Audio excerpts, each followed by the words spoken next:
सुंदर अशा प्रार्थनेनंतर आपण आपल्या ट्रेनिंगची सुरुवात करूया. मित्रांनो, आज 22 एप्रिल 2026. कालच अक्षय तृतीया संपलेली आहे आणि अक्षय तृतीयाच्या या पावन मुहूर्तावर आपण नवीन वर्षाची सर्व शेतकरी सुरुवात करत असतो. खरं पाहिलं तर आपलं नवीन वर्ष पाडव्याला सुरू होतं. पण आपण आपल्या शेतीची कामे जी आपल्याला पुढे करायची आहेत, ही अक्षय तृतीयाला बरेच शेतकरी करतात आणि फार पूर्वी अक्षय तृतीयाला हळद लागवड केली जायची. पण सध्या वातावरण तसं नाहीये. कधीही पाणी पडतं, कधीही ऊन तपतं, टेम्परेचर 44 प्लस आहे. तर या सगळ्या गोष्टीचा विचार करून आपल्याला थोडंसं यावर्षीचं नियोजन कसं करायचंय याबद्दलचं आजचा हा सेमिनार होणार आहे. गेल्या वर्षी मित्रांनो, जवळपास आपण 700 एकरवर कन्सल्टन्सी केली होती. आणि कन्सल्टन्सी म्हणजे काय, आपण कुणाची फीस घेत नाही किंवा कुणाकडून आपण पैसेही घेत नाहीत. कन्सल्टन्सीचा अर्थ होतो की आपण आपल्या पूर्ण शेतकऱ्याला मार्गदर्शन करतो आणि फ्री ऑफ कॉस्ट करतो. गेल्या वर्षी आपण जवळपास 700 एकरवर प्रयोग केला.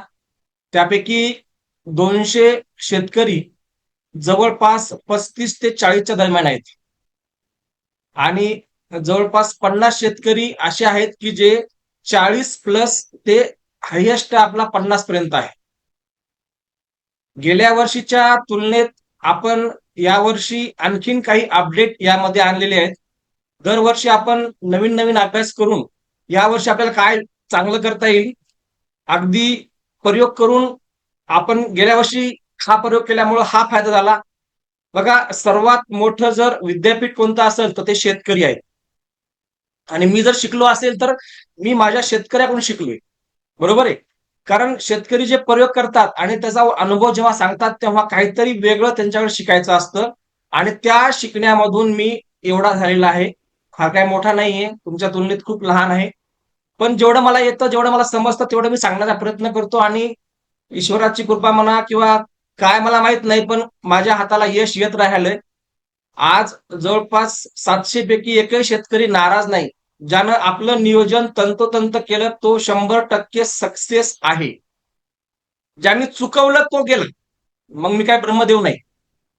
बघा, तुम्ही औषधी कशी देता हे खूप महत्वाचं आहे. किती देता हे महत्वाचं नाही. औषधी असेल, खत असेल, पाणी असेल, त्या तिन्ही गोष्टी तुम्हाला योग्य प्रमाणात योग्य वेळी जर गेल्या तरच रिझल्ट येतो, नाहीतर आपण कोणीच नाही रिझल्ट आणणार आहे.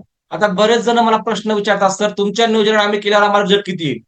मी त्याला सांगतो, बाबा मी रिझल्ट देणारा कोणीच नाही. तुम्हाला मी सांगतो त्या पद्धतीनं नियोजन करायचंय.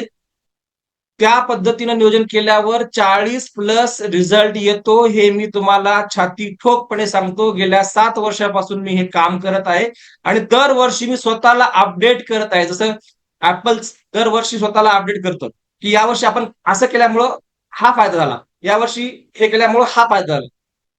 बघा, आता बऱ्याच लोकांनी ताक गुळ अंडी, आपण गेल्या वर्षी एक नवीन प्रयोग केला. याच्या अगोदर आपण ताक गुळ अंडी घेत नव्हतो. पण गेल्या वर्षी काही ज्या लोकांनी ताक गुळ अंडीचा प्रयोग केला त्यांचं अवरेज 5 वाढलंय. मग हा प्रयोग सक्सेसफुल आहे. त्याचबरोबर मागे मी तुम्हाला रासायनिक बुरशीनाशकाऐवजी आपण एक जैविक बुरशीनाशक केलेलं आहे, मीठ हळद याचं, ते पण आपण पुढे पाहणार आहोत. त्याचा प्रयोग केल्यानंतर सुद्धा बऱ्याच अंशी आपली जी बुरशी आहे ती कंट्रोल झाली. ह्या अशा नवीन नवीन गोष्टी आपण दरवर्षी अपडेट करत असतो, त्यामुळं आपण 40 प्लस जात आहे. आपल्याजवळ काय रॉकेट सायन्स नाही, आपली काही कुठली कंपनी नाही, आपण काय कुठल्या कंपनीची एम्प्लॉय नाहीत, आपलं काही त्यामध्ये जास्त शिक्षण पण नाही. पण जे बी आम्ही प्रयोग करतो, एक शेतकरी म्हणून मी प्रयोग करतो आणि शेतकरी म्हणून प्रयोग करत असताना मला ज्या गोष्टी चांगल्या वाटल्या ते मी माझ्या शेतकऱ्यांसाठी, शेतकऱ्यांच्या उत्पादनात भर पडावी यासाठी मी हा प्रयत्न करत असतो. तर मित्रांनो, आपण आपल्या ट्रेनिंगची सुरुवात करूया. ट्रेनिंग 1.5 तास चालणार आहे. त्यामुळं वही पेन घेऊन बसा, पाणी घेऊन बसा. भूक लागली तर नंतर जेवा, कारण ही भूक लय मोठी आहे. कारण आपल्याला 40 प्लस जायचंय आणि ज्या गोष्टी मी तुम्हाला या ठिकाणी सांगणार आहे ते बऱ्याच वेळेस मी सोशल मीडियावर सांगू शकत नाही. जेव्हा माझा व्हिडिओ तिथं पडेल तेव्हा बऱ्याच गोष्टी यातल्या कट झालेल्या असतील. त्यामुळं मी आज आपली ही झूम वेबिनार आहे, प्रायव्हेट आहे. पण जेव्हा सोशल मीडियावर काही गोष्टी सांगायच्या असतात त्यावेळेस सगळ्या गोष्टी सांगायच्या नसतात. म्हणून तुम्हाला व्यवस्थित 1.5 तास बसून ऐकायचं आहे आणि हे ऐकल्यानंतर तुम्हाला पुढील वर्षाचं टोटल नियोजन करायचं आहे. आणि ए टू झेड नियोजन जर तुम्ही व्यवस्थित केलात तर तुम्हाला कोणीच रोखू शकत नाही 40+ जाण्यापासून. तर चला मी माझी पीपीटी शेअर करतो. ओके, स्क्रीन दिसते सर? ओके, तर करा सर. ओके, धन्यवाद. चला, हरकत नाही, मी माझ्या ट्रेनिंगला सुरुवात करतो. मित्रांनो, शेती तुमची, माहिती आमची. दत्ता कंकाळ मार्केटिंग हे माझ्या युट्यूब चॅनलचं नाव आहे, ज्याच्या माध्यमातून आपण सर्व एकत्र आलेलो आहोत. आपण युट्यूबचे धन्यवाद मानायला पाहिजेत, कारण युट्यूब सारखा प्लॅटफॉर्म आपल्याला एकदम जवळ आणून ठेवलेलं आहे युट्यूबनं. नाहीतर आज शेतकरी जर विचार केला तर शेतकऱ्याला सांगायला कोणीच तयार नाही. बरोबर आहे? चला, तर बघा, हळद लागवड माहिती तंत्रज्ञान. आज तुमच्यासाठी काय आहे? हळद लागवडीचं संपूर्ण मार्गदर्शन मिळणार आहे. लागवडीचा हंगाम म्हणजे लागवड कधी करायची, कोणत्या तिथीला करायची, कारण तिथी सुद्धा खूप महत्वाची आहे. त्याचबरोबर मातीचे आरोग्य, ज्यावर कोणीच बोलत नाही, पण आपला सगळा खेळ हा मातीच्या आरोग्यावर आहे. मातीचं आरोग्य कसं जपायचंय, त्याला चांगलं कसं करायचंय आणि मातीचे आरोग्य व्यवस्थित ठेवून आपल्याला उत्पादन कसं घ्यायचं त्याबद्दलची माहिती मिळणार आहे. 5 ड्रम थेअरी आपले जो मुख्य आहे या पूर्ण उत्पादनामध्ये, जो आपला मुख्य गोष्ट आहे ती म्हणजे 5 ड्रम थेअरी. आणि वॉटर मॅनेजमेंट हा एक महत्वाचा विषय आपण या ठिकाणी मांडणार आहोत. त्याचबरोबर कीड आणि रोग नियंत्रण, कीड काय येते त्यावर उपाय, कीड येऊच नाही म्हणून करणार आपण. कीड आल्यावर हे औषध फवारा, ते औषध फवारा असे सांगणारे आपण नाहीये. कीड येऊच नाही यासाठी कसा प्रयत्न करायचा यावर आपण आज फोकस टाकणार आहे. त्यामुळं कीड आणि रोग तुमच्या पिकाला लागणार नाही. आपले 700 प्लॉट निरोगी आहेत कुणाच्याही प्लॉटला. ज्यांनी व्यवस्थित केलं त्यांच्यावर, ज्यांनी व्यवस्थित नाही केलं त्यांनी कार्यक्रम लागलेले आहेत, त्यांना आपण ते आपल्याला बोलू शकत नाही. पण ज्या व्यक्तीने बुड ते शेंडा सांगितल्याप्रमाणे नियोजन केलं, अशा एकाही प्लॉटला माझ्या कीड आलेली नाहीये. त्यामुळं 101% आपल्याला कीड रोग नियंत्रण यावर फोकस टाकायचा आहे. आणि सगळ्यात महत्वाचं, उत्पादनातील बारकावे कोणकोणते आहेत त्याबद्दल आपण डिटेल माहिती घेणार आहोत. सर्वात पहिले बघा, आपण माझा परिचय देतो. माझं नाव दत्ता कंकाळ. मी एक शेतकरी आहे. मी एक युट्यूबर आहे. माझ्या 2च ओळखी आहेत, बाकीच्यापेक्षा मी काहीच नाही. युट्यूब फॅमिली जवळपास 2,30,000पर्यंत गेली, 1,30,000पर्यंत गेली. आणि दत्ता कंकाळ मार्केटिंग हे माझ्या युट्यूब चॅनलचं नाव आहे. आणि 45 कोटी लोक मला सध्यापर्यंत माझ्या युट्यूब चॅनलला व्हिजिट देऊन गेलेले आहेत. हा माझा छोटासा परिचय आहे. लागवडीचा हंगाम, हळद कधी लावायची, यावर्षी हळद आपल्याला कधी लावायची. आता बऱ्याच जणांचे फोन येतात, सर आमच्याकडे भरपूर पाणी आहे, आम्ही हळद लावून टाकू का? मे मध्ये आम्हाला हळद लागवड करायची, 1 मे. बघा, चुकी करू नका. टेम्परेचर सध्या 44 आहे, अजून मे महिना यायचा राहिला. टेम्परेचर जास्त असेल तर हळद जमिनीमध्ये पाण्याने सडते, त्यामुळं गडबड करू नका.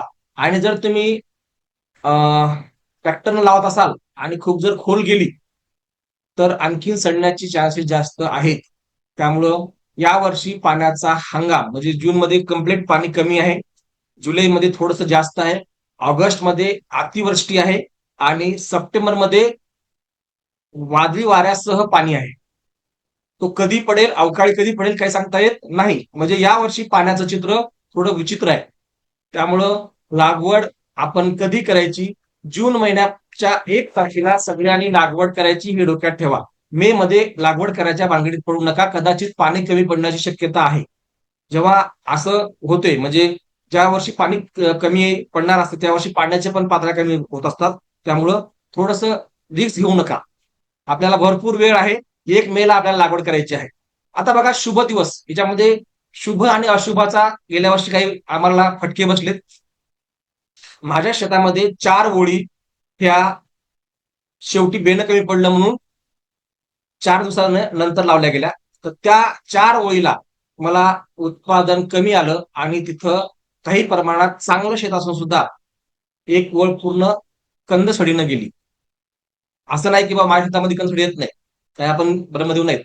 पण मी त्यावर संशोधन केल्यानंतर असं लक्षात आलं की आपण ती जी तारीख घेतली ती चुकीची होती. तसेच आमचे लोमटे सरांचा प्लॉट तसाच प्रॉब्लेम आला होता, त्यांच्यात सुद्धा तारखा चुकल्या होत्या. तर यावरून असं लक्षात येतं की शुभ दिवस सुद्धा महत्वाचा आहे. का महत्वाचा आहे? आपण आपण काय अंधभक्त नाहीयेत. कारण प्रत्येक गोष्टीला विज्ञान आहे. आपले जेवढे बी सण असतील, आपल्या जेवढ्या बी तारखा असतील, जेवढ्या तिथी असतील, त्या प्रत्येकाला विज्ञान आहे, याला अध्यात्माची जोड दिलेली आहे. म्हणून आपण त्याला मान्य करायला पाहिजे. बघा, मे महिन्यातले शुभ दिवस आहेत. आपल्याला लागवड करायची नाही, पण तुम्ही करू शकता. 15 मे, 18 मे, 22 मे आणि 23 मे या दिवशी तुम्ही लागवड करू शकता. 22-23 मे लागवड करायला काही हरकत नाही. जून मध्ये 1 जून मी तुम्हाला सांगितलेलं आहे. 1 जून, 2 जून, 6 जून, 7 जून, 11 जून, 12 जून, 15 जून, 19 जून आणि 20 जून. त्याच्या पलीकड आपल्याला लागवड करायची नाही. 20 जून पर्यंत आपण लागवड करायची. आता ह्या तारखा का घेतल्या बघा.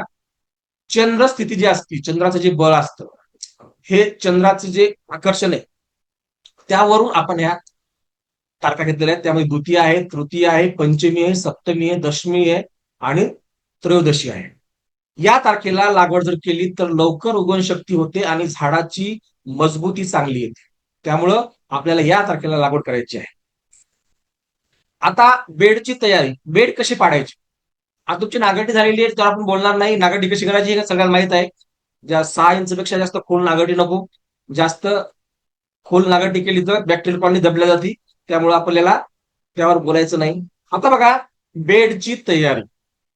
आता हा बघा, हा बेड आहे. हे 4 बेड आहेत आपले. बघा, याचा जो टॉप असतो, वरचा टॉप, हा 2 फूट असावा. का असावा.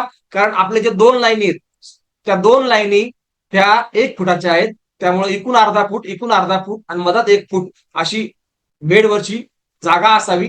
त्यासाठी आपल्याला 2 फूट बेड घ्यायचे आणि 1.5 फूट उंची घ्यायची बेडची. किती फूट. 1.5 फूट.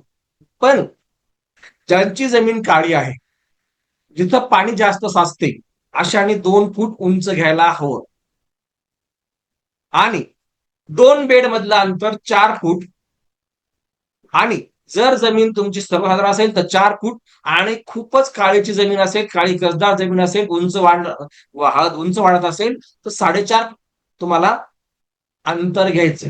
गेल्या वर्षी आम्ही 5 फूट अंतर सांगितलं होतं आणि मी माझ्या शेतामध्ये 5 फूट अंतर घेतलं. तर ते 5 फूट अंतर एकदम, जी हलकी जमीन असते, माझी जमीन तुम्ही बघितली एकदम हलकी आहे, तर हलक्या जमिनीमध्ये 5 फूट अंतर म्हणजे तणाला आमंत्रण. कारण जिथं सूर्यप्रकाश पडतो ते तण जास्त होते. मला गेल्या वर्षी तणाचा जास्त त्रास झाला. मी तणनाशक मारत नाही, पण मला नेहमी नेहमी बायाच्या माध्यमातून निंदून घ्यावं लागलं. त्यामुळं अंतर हे 4.5 फूट काळ्या जमिनीमध्ये ज्याची जास्त हाईट होते आणि ज्याची हाईट जास्त होत नाही त्याने 4 फुटापेक्षा जास्त अंतर घेऊ नये. बघा, या ठिकाणी आपल्याला काय करायचंय. या बेडवर आपल्याला 2 ओळी लावायच्या. समान अंतरावर आपल्याला 2 ओळी लावायच्या. आता या 2 ओळीतलं अंतर किती घ्यायचं बघा. ह्या 2 ओळी आहेत. त्या बेडवरच्या 2 ओळी आहेत, त्या 4.5 फुटाचं किंवा 4 फुटाचं आपण बेड पाडलं, अंतर घेतलं. आणि त्या 2 ओळी ज्या आहेत त्यामध्ये 1 फुटाचं अंतर असावं. किती. 1 फूट 2 ओळीतलं अंतर. आणि आपण जे लागवड केलेले हे आहेत त्या 2 फुटाच्या मधात सेंटरला 6 इंचावर लॅटरल टाकायचे. लॅटरल म्हणजे ड्रीप टाकायचं. आणि 2 झाडातील अंतर 6 इंच ते 9 इंच असावं. जे आपण झाडं लावणार आहेत, जे आपण त्याला आपण कंद लावणार आहेत, त्या 2 कंदातील अंतर हे फक्त 6 ते 9 इंच असावं. 1-1 फूट अंतर नको. आणि सगळ्यात महत्वाचं, तासी 4 लिटर डिस्चार्ज देणारी नळी 16 mm नळी वापरायची. जर तुमचं अंतर 160 फुटापेक्षा जास्त असेल तर तुम्ही 20 mm नळी वापरा, अन्यथा 20 mm नळी वापरायची काहीच गरज नाही. आता जर तुमची 16 mm ची नळी असेल तर 160 फूट किंवा जास्तीत जास्त 80 फूट, म्हणजे 180 फुटापेक्षा जास्त नळी नको. असं का होतं. जर तुम्ही नळी जास्त वापरली, आता बऱ्याच वेळेस कसं होतं, 200 फुटाचं अंतर असते, किंवा 220 फुटाचं अंतर असते, डायरेक्ट 220 फूट नळी टाकली जाते. तर जेव्हा 220 फूट नळी टाकली जाते तर तेव्हा 220 फुटापर्यंत शेवटी शेवटी ना पाणी जाते, ना खत जाते, ना व्यवस्थापन व्यवस्थित होते. खत आणि पाणी जर शेवटी शेवटी कमी पडलं तर उत्पादनात घट होते. हा सुद्धा आमचा गेल्या वर्षीचा अनुभव आहे. म्हणून आम्ही 150 फूट ते 160 फुटापेक्षा नळी जास्त नको. कुणी जर म्हणत असेल की बाबा आमचं ब्रँडेड XYZ कंपनीचं आहे, तरी सुद्धा 180 फुटापेक्षा जास्त लांबी नको. आणि जर तुमचं 200 फूट लांबी असेल तर 20 mmच वापरायला पाहिजे, तरच तुम्ही 200 फुटापर्यंत पाणी नेऊ शकता चांगलं. तसं तर ते 300 फूट सांगतात, पण आपल्याला नुसतं पाणी न्यायचं नाही, पाण्यासोबत आपल्याला अन्नद्रव्य वाहून सुद्धा न्यायची. ड्रिचिंग करताना प्रत्येक झाडाच्या मुळापाशी आपलं अन्न पोहोचलं पाहिजे, आपलं खत पोहोचलं पाहिजे. चला, लागवडीची दिशा. आता बघा, हे झाड आहे, लागवडीच्या दिशेवर सुद्धा फरक पडतो. आपण जे 50 गेलोय ते असं सहज नाही गेलो, लक्षात घ्या. 50% अन्न हे सूर्यापासून उचललं जातं आणि 50% अन्न हे मुळांपासून उचललं जातं. ही झाडाची दिनचर्या असते. म्हणजे झाड हे दोन पद्धतीने अन्न घेत असतं, मुळाद्वारे आणि पानाद्वारे, म्हणजे सूर्यप्रकाशाद्वारे, प्रकाश संश्लेषण क्रियेच्या माध्यमातून. जर झाडाला सूर्यप्रकाश व्यवस्थित लागला तर ते झाड अन्न जास्त उपलब्ध करेल, आणि जर झाडाला सूर्यप्रकाश लागला नाही तर ते अन्न व्यवस्थित उपलब्ध करणार नाही. पानाने तयार केलेलं अन्न मुळापर्यंत पोहोचण्याचं काम पोटॅश करत असतो, म्हणून आपण पोटॅश विरघळणारे जीवाणू जास्त प्रमाणात येतो या दोन प्रक्रियेमध्ये. म्हणजे पानाने तयार केलेलं अन्न मुळापर्यंत पोहोचवणे आणि मुळाने तयार केलेलं अन्न पानापर्यंत पोहोचवणे, या प्रोसेसमध्ये पोटॅश आणि झिंक ह्या दोन मॉलिक्युलचा सर्वात मोठा रोल आहे. आता बघा, मुळाने जे अन्न तयार केलेलं आहे हे काय करतं, मुळं शोषून घेतात, जे व्हाईट रूट असतात ते शोषून घेतात, आणि मधामध्ये जे फ्लूड असते, नसा असतात, त्या नसाच्या माध्यमातून पानापर्यंत जातं. पान काय करतं, हे अन्न घेतं आणि प्रकाश संश्लेषण क्रियेमध्ये वापरतं. प्रकाश संश्लेषण क्रियेच्या माध्यमातून जे अन्न तयार होतं ते मुळापर्यंत पोहोचलं जातं. या प्रक्रियेमध्ये आपल्याला सूर्यप्रकाश सगळ्यात महत्वाचा आहे, म्हणून आपली दिशा ही उत्तर दक्षिण असणं गरजेचं आहे. बघा, सूर्य हा पूर्वेला उगवतो आणि पश्चिमेला माळवतो. आता बघा, आपण अशी ओळ लावली म्हणतात, बरोबर आहे. काय केलं आपण, अशी ओळ लावली. आता बघा, या साईडनं सूर्यप्रकाश पडला, या साईडनं सूर्यप्रकाश पडला, आणि वरून सुद्धा सूर्यप्रकाश पडला, म्हणजे झाडाला तिन्ही साईडनं सूर्यप्रकाश मिळाला. तिन्ही साईडनं जेव्हा झाडाला सूर्यप्रकाश मिळतो आणि व्यवस्थित ऑक्सा कंडिशन असते, अशा वेळी आपल्या उत्पादनात दुप्पट फरक पडतो. बघा, आम्ही जे 50-40-50 चाललोय, ह्या गोष्टी नकळत शेतकऱ्याला सांगून दिल्या आपण. आपण लागवडी दिशा ही पहिल्या दिवसापासून सांगतो की उत्तर दक्षिण उत्तर दक्षिण असावी, बरोबर आहे. आणि त्यामुळे होतं काय, की सूर्यप्रकाशापासून 50% अन्न मिळतं आणि 50% आपण आपल्या मातीच्या आरोग्याला जपत असतो. मातीमधली बुरशी आपण नष्ट करत असतो, मातीच्या आरोग्यावर आपण 100% फोकस देतो, म्हणून आपण 40+ आहेत. चला, तर बघूया आपण लागवडीची दिशा. बघा, लागवडी दिशा आपण बघितली, कोणत्या आल्या पाहिजेत. आता जर लागवडी दिशा चुकली, पूर्व पश्चिम, बघा या ठिकाणी लागवड चुकली, काय होणार, हे झाड इकडचं, या झाडाची सावली त्या झाडावर पडणार. फक्त याला दुपारा जराशी भर उन्हामध्ये थोडीशीच ऊन लागणार. नंतर संध्याकाळचं आपण बघितलं, या झाडाची सावली इथं पडली, म्हणजे या मधल्या झाडाला फक्त दुपारा जराशी सावली लागतं, आणि ते टेम्परेचर जास्त असल्यामुळे ते घेत पण नाही, तो सुकून बसतं. बघा तुम्ही, उन्हाच्या याच्यामध्ये सूर्यप्रकाश जास्त तापल्यामुळं अन्नद्रव्य जमा करू शकत नाही किंवा तयार करू शकत नाही. मग या झाडाला अन्न कमी पडलं की ते झाड लहान राहतं, त्याला फुटवा फुटत नाही, त्याला काहीच होत नाही, आणि ते खाली सुद्धा वाढत नाही. आणि अशा वेळी या झाडाच्या बुडाला फंगस वाढण्याची शक्यता दाट असते, कारण याला सूर्यप्रकाश व्यवस्थित लागत नाही.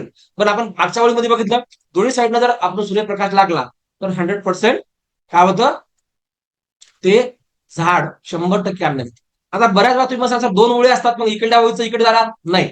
आता बघा, हे आपण दोन ओळीचं अंतर घेऊ, इकडून आपण सूर्यप्रकाश पडला, इकडून सूर्यप्रकाश पडला, तरी दोन्ही साईड सूर्यप्रकाश पडायला ना, तर दोन साईड म्हणजे खूप झाल्या, बरोबर आहे. तर त्यामुळं लागवडीची दिशा ही उत्तर दक्षिणच असावी, हे बारकाईने लक्षात ठेवा. आता बरेच जण म्हणते, सर आमचं ड्रीप आथरलेलं आहे, आमची ग्लॅटर लावलेलं आहे, बदला.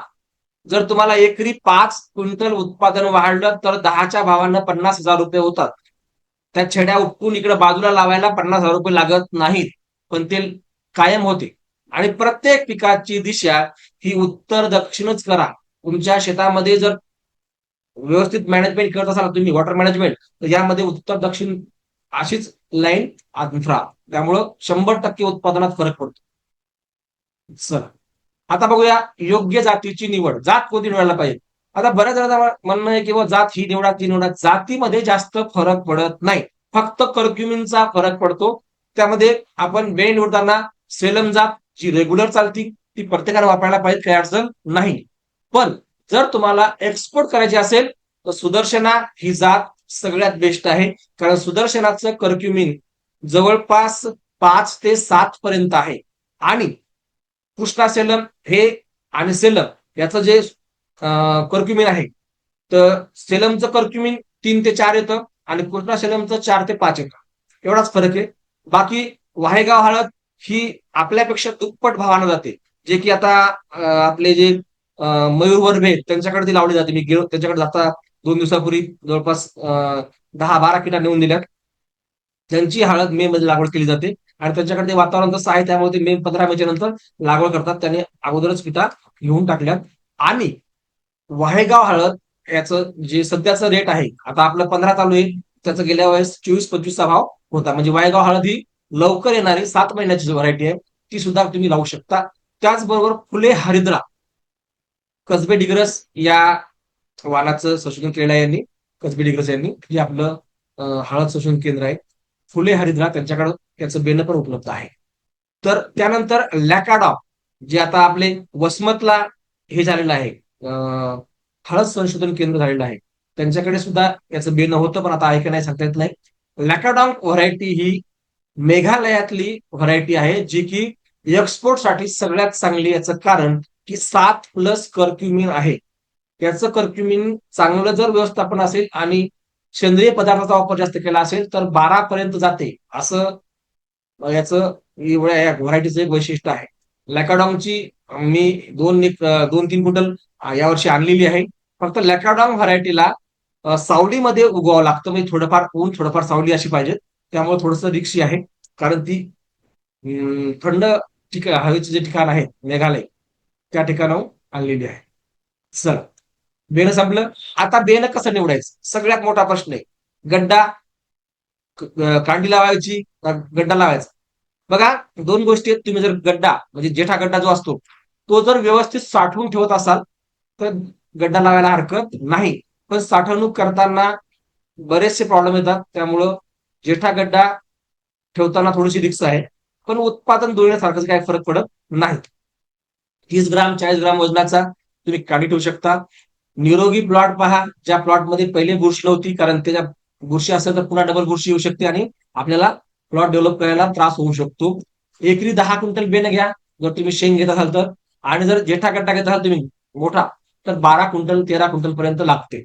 आणि कर्क्युमिन तपासा, जर तुम्हाला एक्सपोर्ट करायचे असेल तर कर्क्युमिन खूप महत्वाचं आहे.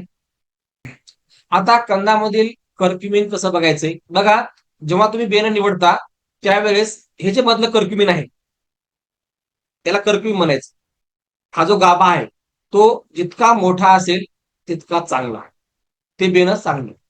यावरून एवढं लक्षात ठेवा. आणि बेणं निवडताना ह्या गोष्टीकडे बारकाईने लक्ष ठेवा. जर तुमचा हा जो बाहेरचा भाग असेल मोठा असेल आणि मधला भाग जर लहान असेल तर कांडी लहान पडते, वजन घटते आणि त्यामुळं उत्पादन कमी होऊ शकतं. चला, आता बीज प्रक्रिया. आता सध्या तुम्ही काय केलेलं आहे, बेणं साठवलेलं आहे. आता ज्यांनी बेणं साठवलं त्यांना ठीक आहे, पण ज्यांनी बेणं अजून साठवलं नाही त्यांनी पहिलं काम करायचं, रासायनिक बुरशीनाशकाचा वापर करायचा आणि बेण्यावर मारून टाकायचं. कोणतं?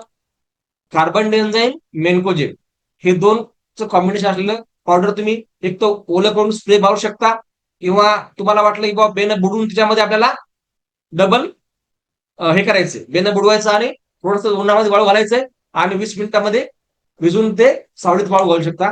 त्यानंतर तुम्हाला असं वाटलं की जेव्हा आपल्याला लागवड करायची तेव्हा तुम्ही ट्रायकोडर्मा, आपला जो ट्रायकोडर्मा आहे आपण अगोदर बनवणार आहे ट्रायकोडर्मा, त्यावेळेस आपल्याला ट्रायकोडर्माचा स्प्रे किंवा ट्रायकोडर्मामध्ये बुडवून आपल्याला लागवड करायची आहे आणि त्याला सावलीत वाळवायचं पहिल्यांदा. लागवड जेव्हा आपण ट्रायकोडर्मामध्ये बुडवतो त्यावेळेस त्याला बुडून बाहेर काढायचं. आता ते कसं बुडवायचं ते तुम्हाला सगळं माहिती आहे, तुम्ही जुगाडू माणसं आहेत, त्यावर आपण जास्त वेळ घालणार नाही.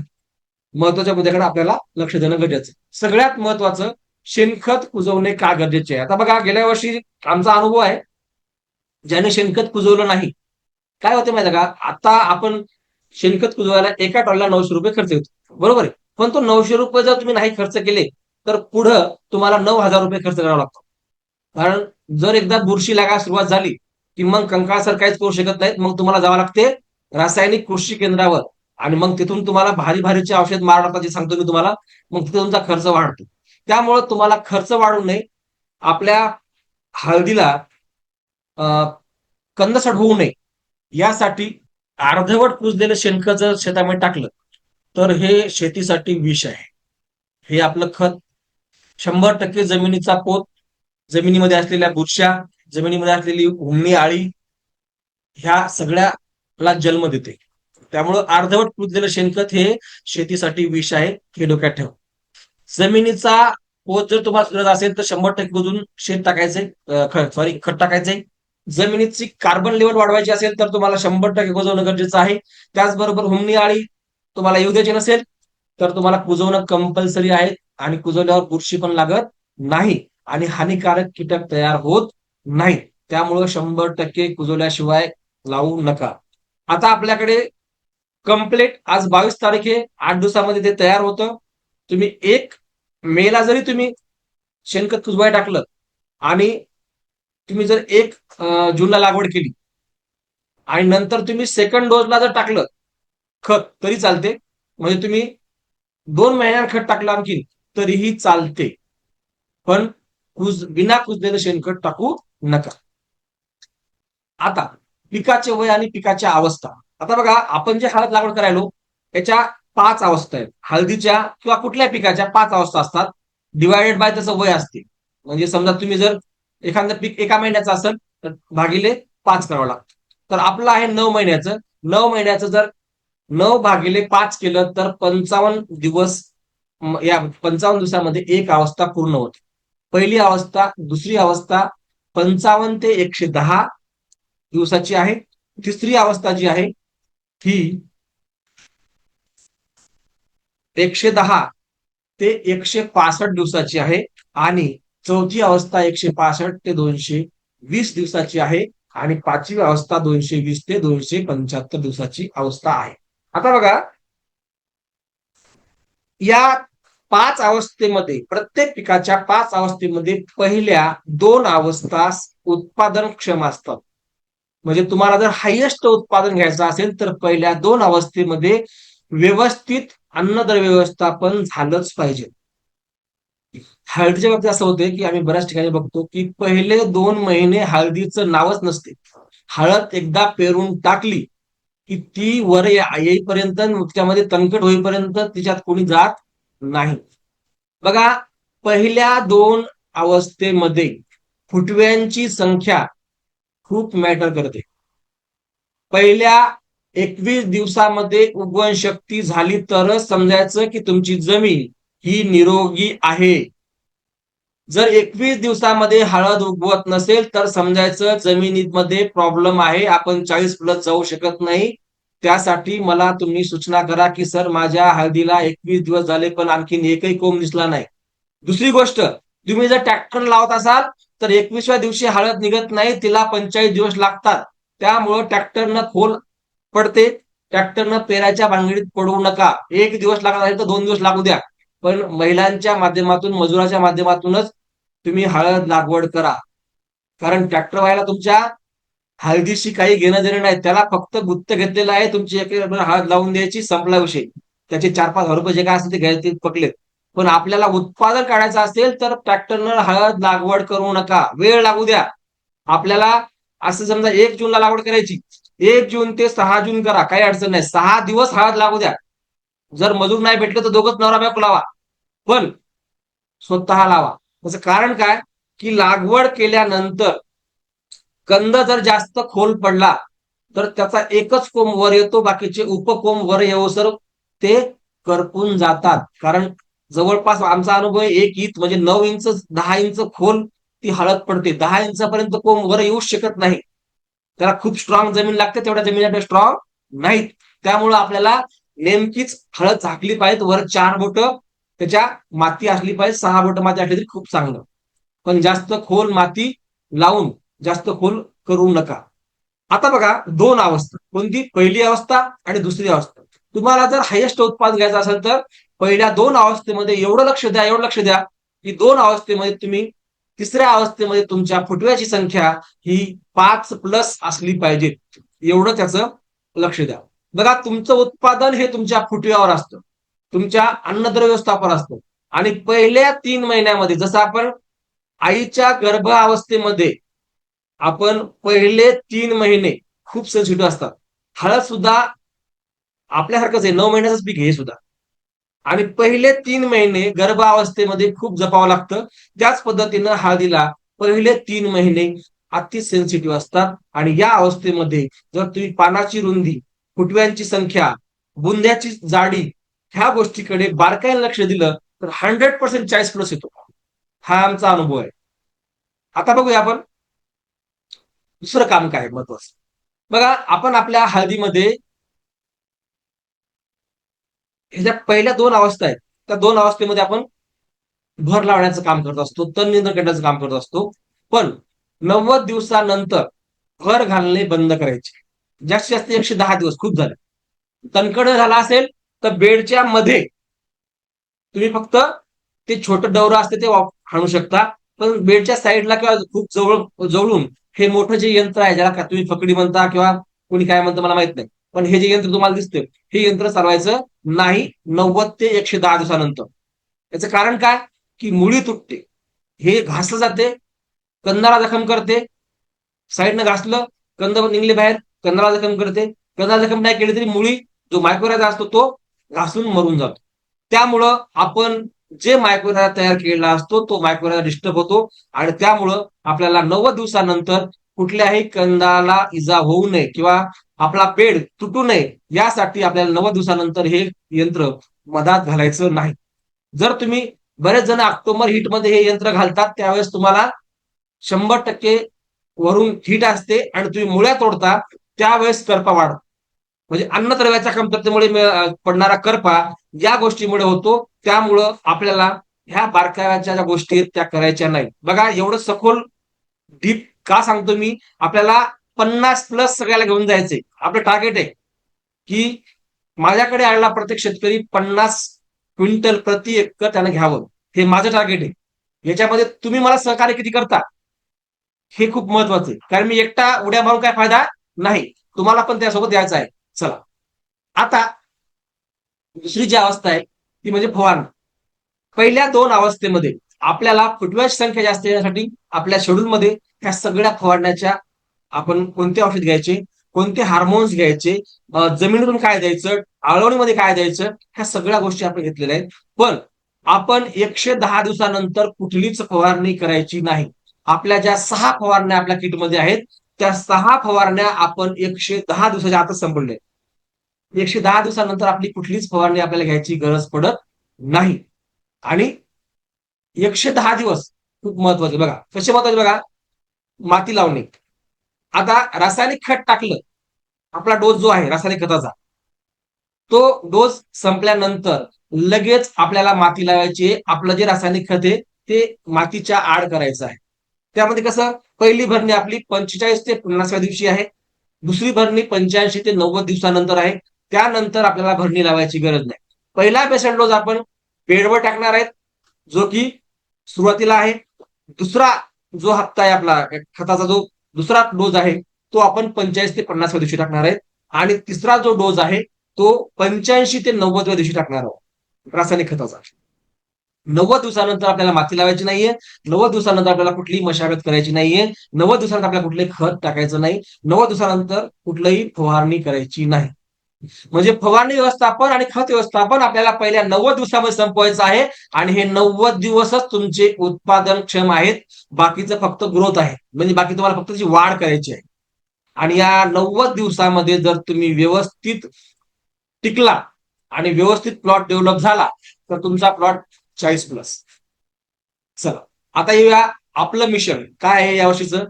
1 गुंठा 1 क्विंटल, एका गुंठ्यामध्ये 1 क्विंटल झालं पाहिजे. 40 गुंठ्यामध्ये 40 क्विंटल उत्पादन काढणे हे आपलं यावर्षीचं मिशन आहे. आता यामध्ये आम्ही गेल्या वर्षी 700 पैकी जवळपास 200 शेतकऱ्याला सक्सेस करू शकलो. पण त्या 500ला जे 500 लोक सक्सेस झाले नाही याचं दुःख आहे. त्याचं कारण सांगतो तुम्हाला मी. काही लोक उशिरा आलेत अर्ध्या माळ्यातून, काही लोक सुरुवातीपासून होते पण विश्वास नव्हता, करावं का नाही करावं का नाही या गोंधळामध्ये होते. काही लोकांनी प्रोडक्ट घेऊन गेलात पण पाण्यामुळे टाकू शकले नाही, कारण गेल्या वर्षी पाणी बी एवढा भयानक होता काही लोकांच्या शेताकडे जाणंच शक्य नव्हतं. ज्यांच्या शेतामध्ये जरासं पाणी पडलं की वाहन जात नाही, अशा लोकांनी शेताकडे जाऊ शकले नाही. असे अनेक प्रॉब्लेम गेल्या वर्षी आले. पण यावर्षी पाण्याची थोडीशी कमी असल्यामुळे, म्हणजे पाणी कमी असल्यामुळं यावर्षी आपण, आता यावर्षी जवळपास 1000च्या वर जाते काही, कारण जवळपास आताच 150 लोकांचे पैसे येऊन पडलेत. रजिस्ट्रेशन झाले 150 लोकांचे 5-5 हजार. तर जे जुने आहेत ते तर आणखीन शांत आहेत, बरोबर आहे. त्यांना आपण फक्त येस येस म्हटलेलं आहे. पण यावर्षी आपलं टार्गेट आहे की प्रत्येक व्यक्ती जो माझ्या पद्धतीने बुड ते शेंडा करेल त्याला 40+ नेऊन घालायचं. आणि जर कुठं कमी पडत असेल तर त्याच्या प्लॉटला वारंवार व्हिजिट देऊन आपल्याला त्या प्लॉटला डेव्हलप करायचंय. तुमच्या सगळ्यांना एकच सांगणी आहे की यावर्षी माझ्याकडे 1000+ शेतकरी आहेत. तुमच्या, आपला जो ग्रुप आहे तो काही दिवसांनी आपण लगेच ओपन करणार आहोत, सध्या बंद केलेला आहे आपण त्या दिवशी थोडासा फ्रॉड झाल्यामुळं. पण जो शेतकरी आपल्या पद्धतीने रजिस्ट्रेशन करेल आणि रजिस्ट्रेशन केल्यानंतर त्याचा एक वेगळा ग्रुप बनवला जाईल, त्यांनी दर आठवड्यातून एकदा दोनदा आपले फोटो टाकायचे आहेत, किंवा महिन्यातून त्यांना 4 वेळा कंपल्सरी आपले प्लॉटचे फोटो टाकायचे आहेत. आता ज्यांचं रजिस्ट्रेशन झालेलं आहे त्यांच्यासाठी आपण वेगळा ग्रुप केलेला आहे. त्यांच्या आपण यावर्षी एवढ्या ऍक्टिव्हिटी करणार आहेत की त्या सगळ्यांना, जे आपल्याकडे सुरुवातीपासून शेवटपर्यंत रजिस्ट्रेशन करून मार्गदर्शन घेतील, त्याला सगळ्यांना आपल्याला 40+ न्यायचंय. त्यामुळं आपलं मिशन हे 40+ आहे. आणि त्यामध्ये ज्यांना आपल्या पद्धतीने करणं होते त्यांनीच यायचंय, नाही तर विनाकारण येऊन तुमचा पैसा आणि वेळ आणि माझा वेळ बर्बाद करायचा नाही. चला, हळदीचे विक्रमी उत्पादन घेण्यासाठी काही गोष्टी खूप महत्वाच्या आहेत. त्या खालील गोष्टी आपल्याला करायच्या आहेत. पहिलं सगळ्यात महत्वाचं मातीचं आरोग्य, ज्याकडे कुणाचं लक्ष नाही. बघा, एक काळ असा होता, फेकून दिलं तर सोयाबीन 10 ते 12 क्विंटल व्हायचे. हळद सुद्धा, आता जेव्हा आम्ही म्हणत होतो सर आम्ही या शेतामध्ये 40 उतार काढला हो, पण आता 15 पण निघत नाही, असे म्हणणारे शेतकरी जेव्हा दिसतात तेव्हा लक्षात येतं की मातीचं आरोग्य बिघडलेलं आहे, याला कोणाकडे याचा पर्याय नाही आणि कोणी याच्याकडे लक्ष देत पण नाही. दुसरी गोष्ट आहे, कीड आणि रोग नियंत्रण एवढं भयानक झालेलं आहे. जेव्हा मातीचं आरोग्य बिघडते तेव्हा जमिनीमध्ये असलेल्या किडी ह्या डोकावत असतात. जर तुमच्या मातीचं आरोग्य बिघडलं असेल तर त्याच्यामध्ये कीड येणार, वेगवेगळ्या बुरश्या पण येणार. आणि सगळ्यात महत्वाचं, वॉटर मॅनेजमेंट. गेल्या वर्षी निसर्गाची आपत्ती होती जास्त पाण्याची, आता यावर्षी कमी पाण्याची, पण हरकत नाही, आपण या दोन्ही समस्येला तोंड देत आपण आपले प्लॉट सक्सेस केले. गेल्या वर्षी आपल्या संतोष करंगे सरांचा प्लॉट आपण परवा दिवशी व्हिडिओ टाकला, 4 दिवस पाण्यामध्ये होता, तरी सुद्धा तो 1.5 एकर मध्ये त्यांनी 40 क्विंटल मोजून हळद काढलेली आहे. गेल्या वर्षी आपले आंबोरे, भगवान आंबोरे, त्यांचा प्लॉट सुद्धा एका साईडनं कम्प्लेट, म्हणजे 10 ओळी कम्प्लेट पाण्यामध्ये होत्या, नाहीतर त्यांना 50चा उतार निघला असता. कारण त्यांचं नियोजन म्हणजे नियोजन असते, ज्या दिवशी सांगितलं त्या दिवशी करतात. लोमटे सरांचा प्लॉट नंबर 1 प्लॉट होता, पण थोडंसं पाण्याचं नियोजन बिघडलं, शेवटी शेवटी थोडस प्रॉब्लेम आला. म्हणजे ह्या गोष्टी पाण्यामुळे आपल्याला प्रॉब्लेम आलेला आहे. पण आपण यावर्षी त्या सगळ्या गोष्टीचं मॅनेजमेंट करून नियोजन करणार आहेत. त्यामुळे वॉटर मॅनेजमेंट खूप महत्वाचं आहे. मातीचे आरोग्य, आता बघा, मातीचे आरोग्य जर तुम्ही दुरुस्त ठेवले तर तुमचं शेतामधलं प्रत्येक पीक हे जोमदार निघणार आहे. मातीचं आरोग्य म्हणजे काय? बघा, मातीच्या आरोग्यामध्ये सगळ्यात महत्वाचं आहे मातीचा पीएच किती असावा, 6.5 ते 7.5. मी जेव्हा जेव्हा शेतामध्ये जातो तेव्हा प्रत्येकाचा पीएच चेक करतो. जर पीएच वाढला तर अन्नद्रव्य उपलब्ध होत नाही, कारण पीएच वाढल्यावर बरेच जीवाणू काम करणं बंद करतात, आणि अशा वेळेस मातीमध्ये पीएच वाढल्यावर अपटेक होणं बंद होते. दुसरी गोष्ट, मातीचा कार्बन हा 1+ पाहिजे, आपला 1- आहे, बरोबर. दुसरी गोष्ट, मातीचा इसी हा 1 ते 5 असावा. आणि तिसरा आहे एनपीके, बॅक्टेरियल कॉलनी. त्या सगळ्या गोष्टीचा जर आधार घेतला आपण तर हे मातीचं आरोग्य होते. आता आपण एक एक बघूया की हे नेमकं कसं मेंटेन करायचं. बघा, ही तुमची जमीन आहे, बरोबर आहे.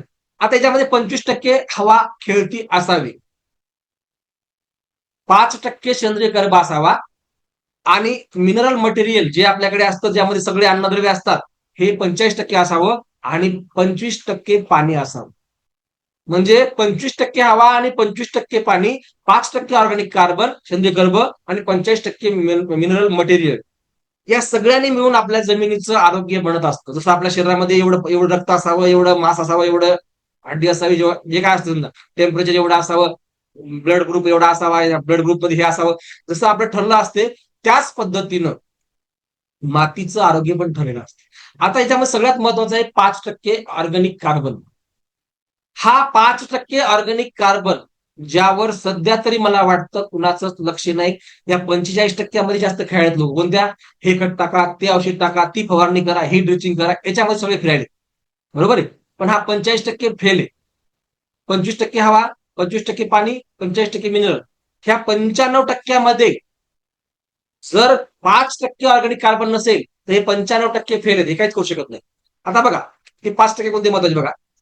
या 5% कोण कोण येतं?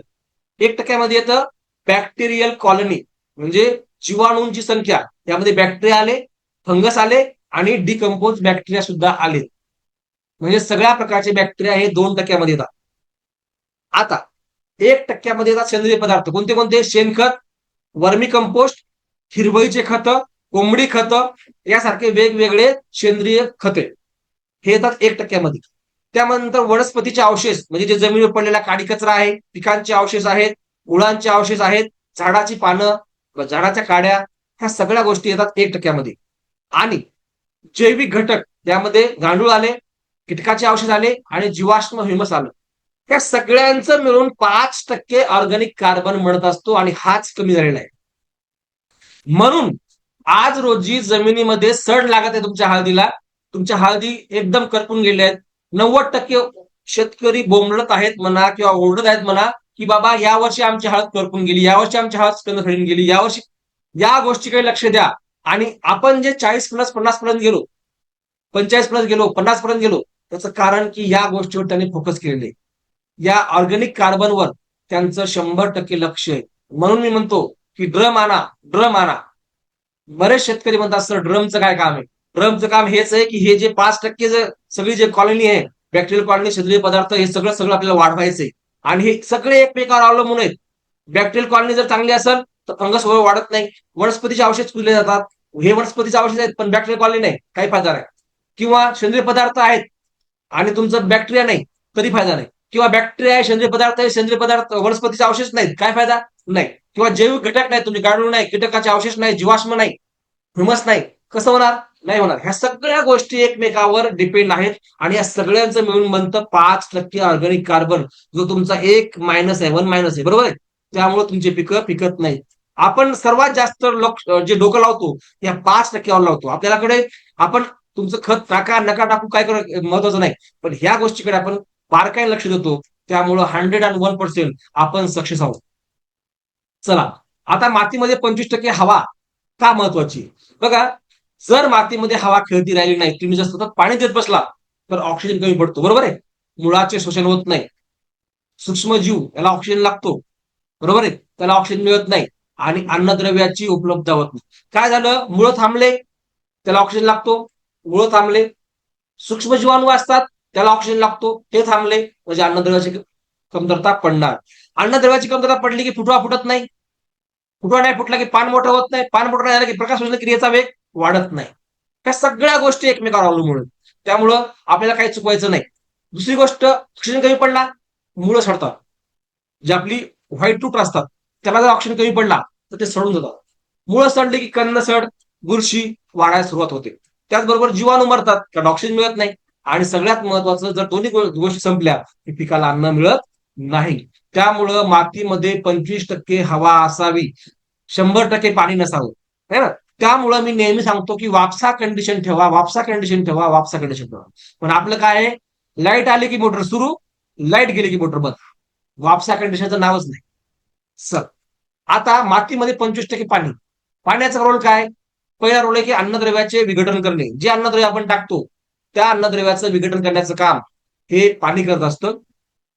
अन्नाचं वहन, म्हणजे अन्न, जे झाडाचं अन्न आहे, खत आहे, त्या खताचं वहन करण्याचं काम सुद्धा पाणी करत असतं. प्रकाश संश्लेषण क्रियेमध्ये सुद्धा पाण्याचा खूप मोठा रोल आहे.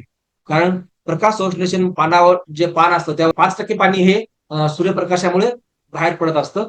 कधी कधी ते 10 ते 12% पण जाते, 15% पर्यंत जाते जर टेम्परेचर जास्त असेल तर. प्रकाश संश्लेषण क्रियेमध्ये सुद्धा पाण्याचा खूप मोठा रोल आहे. आणि तापमान नियंत्रण, झाडाचं तापमान नियंत्रित ठेवण्यासाठी सुद्धा पाण्याचा रोल आहे. त्यामुळं 25% असावं, जास्त नसावं. एवढा 4-5 काम आहेत म्हणजे त्या भरपूर नाही. 25%च पाणी आणि 25%च हवा.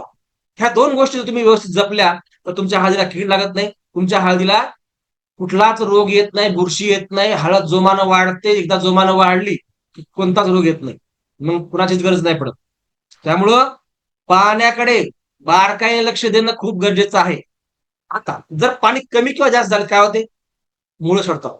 कुणाला प्रॉब्लेम मुळावरच, जीवाणू मरतात, कारण पाणी जास्त झाले नाही आणि पिकाला अन्न कमी पडतं. त्यामुळे पाणी अधिक नको, पाणी कमी नको, 25% पाणी, 25% हवा. चल, आता मातीचा इसी म्हणजे काय? इसी म्हणजे मातीचा खारटपणा. तो किती झाला पाहिजे?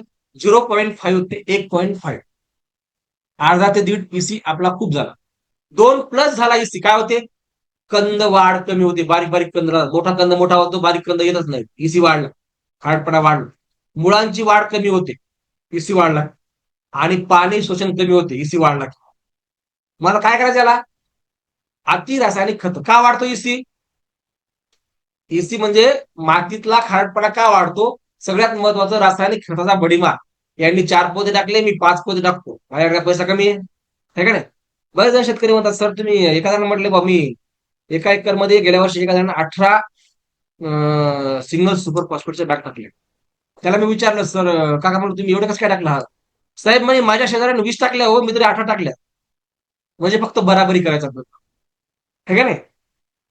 ह्या गोष्टी केल्यामुळं आपली जमीन बंजर होत चालली. दुसरी गोष्ट, क्षारयुक्त पाणी. जे पाणी आपण आता बघा, बोर 1,000 फुटामधले खाली खोलीवरले बोर आहेत, त्याच्यामध्ये क्षारयुक्त पाणी जास्त आहे. पाण्याचा निचरा न होणे, पाणी साचून राहणे, त्यामुळे सुद्धा क्षार वाढतो. आणि एकच पीक वारंवार घेतलं तरी क्षार वाढतो. त्यामुळं क्षार वाढू देऊ नका. आता मातीचा इसी कमी कसा करायचा बघा? कमी रासायनिक खतं वापरायचे आणि जास्त पाणी देऊन एकदा ते क्षार पूर्ण जमिनीमध्ये आत ढकलायचे. ते आपल्याला उन्हाळ्यामध्ये करावं लागतं, पावसाळ्यात जमत नाही. आणि सेंद्रिय खताचा वापर जास्त करायचा. आणि जिप्सम वापरा. ज्यांचा प्रॉब्लेम आहे मीठ जास्त आहे जमिनीमध्ये, खारट जमीन आहे, अशाला तुम्ही जिप्सम वापरायचं. जिप्सम किती वापरायचं? आपण 2 टन म्हणजे 20 क्विंटल जिप्सम जर तुम्ही वापरलं, जास्त प्रॉब्लेम असेल तर, किंवा मग कमीत कमी 10 क्विंटल तरी 1 टन तुम्हाला जिप्सम वापरावं लागतं. आता मातीच्या आरोग्यामध्ये मातीचा पीएच किती राहायला पाहिजे? 6.5 ते 7.5. आणि पाण्याचा टीडीएस. टीडीएस म्हणजे काय? Total dissolve solid. म्हणजे पाण्यामध्ये असलेले वेगवेगळे घटक, या सगळ्यांचा मिळून टीडीएस बनतो. हा किती राहायला पाहिजे? 150 ते 200 नवीन असायला पाहिजे. पण सध्या तरी मला वाटतं की जेवढे जेवढे आपण टीडीएस चेक केले, तर सगळ्यांचा टीडीएस हा 350 ते 800 दरम्यान आहे. त्यामुळे थोडासा टीडीएस जास्त आहे. पण आपल्याला 500 पर्यंत टीडीएस चालतो, काही फरक पडत नाही. ज्यांचा 500 पेक्षा जास्त टीडीएस आहे त्यांना थोडासा प्रॉब्लेम पडतो, पण त्याला काहीच पर्याय नाही. अति रासायनिक खतं वापरू नका. पाणी जर खारटपणा वाढला असेल तर अल्कधर्मी पाणी होतं. आणि सेंद्रिय खताचा अभाव असला तरी सुद्धा पीएच वाढतो. आणि चुनखडी जमिनीमध्ये 10+ जर असेल चुनखडी जमीन, तिथं सुद्धा मातीचा पीएच हा वाढत असतो. आता बघा फुटवा. आपला कधी फुटव्याची अवस्था जी आहे, आपली सुरुवातीच्या 2 स्टेपमध्ये आपल्या फुटव्याचे नियंत्रण करायचं आहे. तर 3 फुटवे असेल तर तुम्हाला 15 क्विंटल उत्पादन मिळतं. 5 फुटवे आहेत तुमच्या हळदीमध्ये तर 25चा उतार तुम्हाला येतो, 25 क्विंटल तुम्हाला हळद होते. 7 फुटवे 35 क्विंटल उत्पादन आरामशीर निघतं. आणि तिथं 9+ फुटवे तिथं 45 निघतं. आणि ज्यांना 10-12 फुटवे आहेत त्यांना 50+ जातं. 100%. तुमच्या हळदीच्या प्लॉटमध्ये गेलो, तुमचा हळदीचा प्लॉट समजा धरून चला 110 दिवसाचा किंवा 150 दिवसाचा आहे, तर आम्हाला कळून जाते की याला हळद किती होऊ शकते. एक अंदाज येतो, फुटव्याची संख्या कळते आणि त्यावरून कळतं की याला हळद किती होऊ शकते. आता ही फुटव्याची संख्या जी आहे ही पहिल्या 2 अवस्थेमध्ये म्हणजे 110 दिवसामध्ये 45 ते 50 हे फुटवा सुरू होण्याची प्रक्रिया आहे. यामध्ये ह्युमिक, सीविड, चिलेटेड झिंक या गोष्टीची तुम्हाला ड्रिचिंग करणं गरजेचं. आपल्या शेड्यूलमध्ये सगळं रेडी आहे. तुम्ही खूप भाग्यवान आहात, तुम्हाला सगळं रेडी आहे. कोण्या वेळेला काय टाकायचं हे डोकं लावायचं काम नाही. फक्त मीटिंग का घेतलेली आहे की तुम्हाला माहित असावं की हे का करायचंय. बऱ्याच वेळेस असं होतं की सर आम्ही हे काऊन करायचं. 40+ घ्यायचं डोक्यात नसतं, फक्त काहीतरी सर सांगायला म्हणून करायचं असं बरेच लोक वागतात. म्हणून या गोष्टी तुम्हाला सांगाव्या लागतात की 45 ते 50 हे फुटवा सुरू होण्यापूर्वीची अवस्था आहे. यामध्ये humic, seaweed extract created zinc, ह्या गोष्टी तुमच्या जमिनीत गेल्या पाहिजेत. दुसरं आहे 60 ते 65 या दिवसामध्ये मुख्य फुटवा सुरू होतो. 60 ते 65व्या दिवशी यावेळेस तुम्हाला हार्मोनचा वापर, 19-19चा वापर, 12-61चा वापर, काही फवारणीमधून काही ड्रिचिंग मधून आपल्याला वापरायचे आहेत. आणि ह्या सगळ्या गोष्टी आपल्या शेड्यूलमध्ये व्यवस्थित दिलेल्या आहेत. आपल्या किटमध्ये हे सगळे हार्मोन्स आपण टाकून दिलेले आहेत. त्यानंतर 75 ते 80 दिवसामध्ये जो फुटवा असतो, ती फुटव्याची वाढ असते, त्यावेळेस बोरॉन, अमोनियम सल्फेट आणि 12-61 काही स्प्रे मधून काही ड्रिचिंग मधून. आणि आपल्याकडे सगळ्या याच्यामध्ये आपण 12-61 हे 10 किलो, सॉरी, पूर्ण अन्नद्रव्य जे सूक्ष्म अन्नद्रव्य आहेत, म्हणजे वॉटर सोल्युबल खते 10 किलोच्या वर आपण वापरत नाही. त्यामुळं फवारणीमधून आपल्याला थोडंफार देऊन त्याला ऍक्टिव्ह करायचं आहे. आणि स्फुरद विरघळणारे जीवाणू, कारण या अवस्थेमध्ये स्फुरद विरघळणारे जीवाणू जास्त लागतात. आपल्या जमिनीमध्ये 85%, सॉरी, आपल्या जमिनीमध्ये 65% स्फुरद पडू नये. जर तुम्ही तुमच्या आता सगळ्या लॅब रिपोर्ट येतील समजा, तर त्याच्यामध्ये तुम्हाला स्फुरदचं प्रमाण जास्त दिसेल. मग हे स्फुरदचं प्रमाण जास्त आहे, मग काय करायचं, स्फुरद विरघळणारे जीवाणू आपल्या जमिनीत टाकायचे, जे आपल्या पहिल्या आपण किटमध्ये 3 किटा दिल्या जीवाणूच्या. त्या तिन्ही ज्या आहेत पहिल्या 2 अवस्थेमध्ये आपण त्या व्यवस्थित टाकलेल्या आहेत. जवळपास 3 महिन्यामध्ये आपण 3 किटा संपवल्या आहेत. त्या 3 किटा संपल्यामुळं आपल्याला फुटव्याची कमतरता पडणारच नाही. आणि व्यवस्थित नियोजन केल्यामुळं आपल्याला फुटवा सुद्धा आपल्याला जास्त आणता येतो. आपल्याला 9-10 फुटवे आणायचे, त्यामुळे थोडंसं ही बारकाईनं आपल्याला याचा हे करणं गरजेचं आहे. आणि यावेळी माती चढवणे अत्यंत गरजेचं आहे. फुटवा वाढायला सुरुवात झाली की थोडी हाताने माती लावा, यानं माती लावा, कारण हे जवळपास सगळे 90 दिवसाचे आतले कार्यक्रम आहेत. आता हे आपण कीड आणि रोग नियंत्रण, खूप महत्वाचा विषय, ज्यामुळं 50% शेतकऱ्याचं नुकसान झालेले. कशामुळं? किडीमुळं. आता हे कीड होऊच नाही यासाठी आपल्याला खूप महत्वाची गोष्ट आहे, कीड आणि रोग यामध्ये आपण काय काय पाहणार आहोत. करपा, जो सगळ्याला त्रास देतो, बरोबर आहे. हुमणी आळी, त्यानंतर कंद कुज, ह्या 3 गोष्टी तुम्हाला अतिशय घातक आहेत. आता बघा, यामध्ये पहिला आहे हळदीवरला करपा येतो का? बघा, माझं थोडंसं उलट असतं, मला वाटतं ते येऊच नाही, बरोबर आहे. त्यावर आपण डोकं लावायचं. आल्यावर तर तुम्हाला मार्केटमध्ये 100 जण आहेत की सर हे आमचं वापरा, हे आमचं वापरा, याचं वापरा, त्याचं वापरा, पण येऊच नाही यासाठी कोणी डोकं लावत नाही. मी म्हणतो यासाठी डोकं लावायला पाहिजे. जर यासाठी सगळ्यांनी डोकं लावलं तर मला वाटतं की दुकानदाराचं कामच नाही, बरोबर आहे. बुरशी येऊ नये. काय बुरशी काय येते? रासायनिक बुरशीनाशकाचा वापर जमिनीतून केला की बुरशी वाढते. आता तुम्ही म्हणाल सर हे तर सगळे लोक टाकायले, तुम्हीच काय वेगळं सांगायला. बघा, रासायनिक बुरशीनाशक हे फवारणीमधून वापरायचे असतात. जमिनीतून देण्यासाठी फार कमी बुरशीनाशक असे आहेत की जमिनीतून चालतात. कुणाही बुरशीनाशकावर असं लिहिलेलं नाही की याला जमिनीतून द्यावं. म्हणजे तुम्ही वाचा बुरशीनाशकाचे पूर्ण पट्ट्या वाचा किंवा त्याच्यावर पूर्ण लेबल वाचा, तेव्हा तुम्ही फार कमी आहेत. जसं M-25 झालं, कार्बन जमीन झालं, हे फक्त बुरशीनाशक तुम्ही कधी कधी जर जास्त प्रॉब्लेम वाटला तर, पण रिकमेंडेशन नाही. आणि दिल्यावर काय होतं बघ, याचं नाव काय? बुरशीनाशक. जमिनीमध्ये कोणकोणत्या बुरशी आहेत? जमिनीमध्ये चांगल्या बुरशी आहेत आणि वाईट बुरशी आहेत. मग बुरशी आहेत. आता याला एवढं कळणार आहे या बुरशीनाशकाला की बाबा ही चांगली बुरशी, याला बाजूला काढा, या हानिकारक बुरशीला मारा, काही घेणं देणं, ते सगळ्या बुरशा मारून. त्यामुळं जमिनीतल्या बुरशा कमी झाल्या. जमिनीमध्ये ट्रायकोडर्मा आणि सुडोमोनासचं प्रमाण कमी झाल्यामुळे जमिनीचा पीएच वाढत आहे. आता ज्या ज्या जमिनीचा पीएच चेक केला जातो त्या जमिनीचा पीएच वाढला जातो. याचं कारण की आता आपण आपल्या जमिनीमध्ये जसे जसे कृषी केंद्र गावागावात झाले, त्या कृषी केंद्रावाल्यांनी सगळ्यांची वाट लावली. दे उधार टाक, दे उधार टाक, शेवटी बस शेतकऱ्याचा खिसा खाली, आहे का नाही.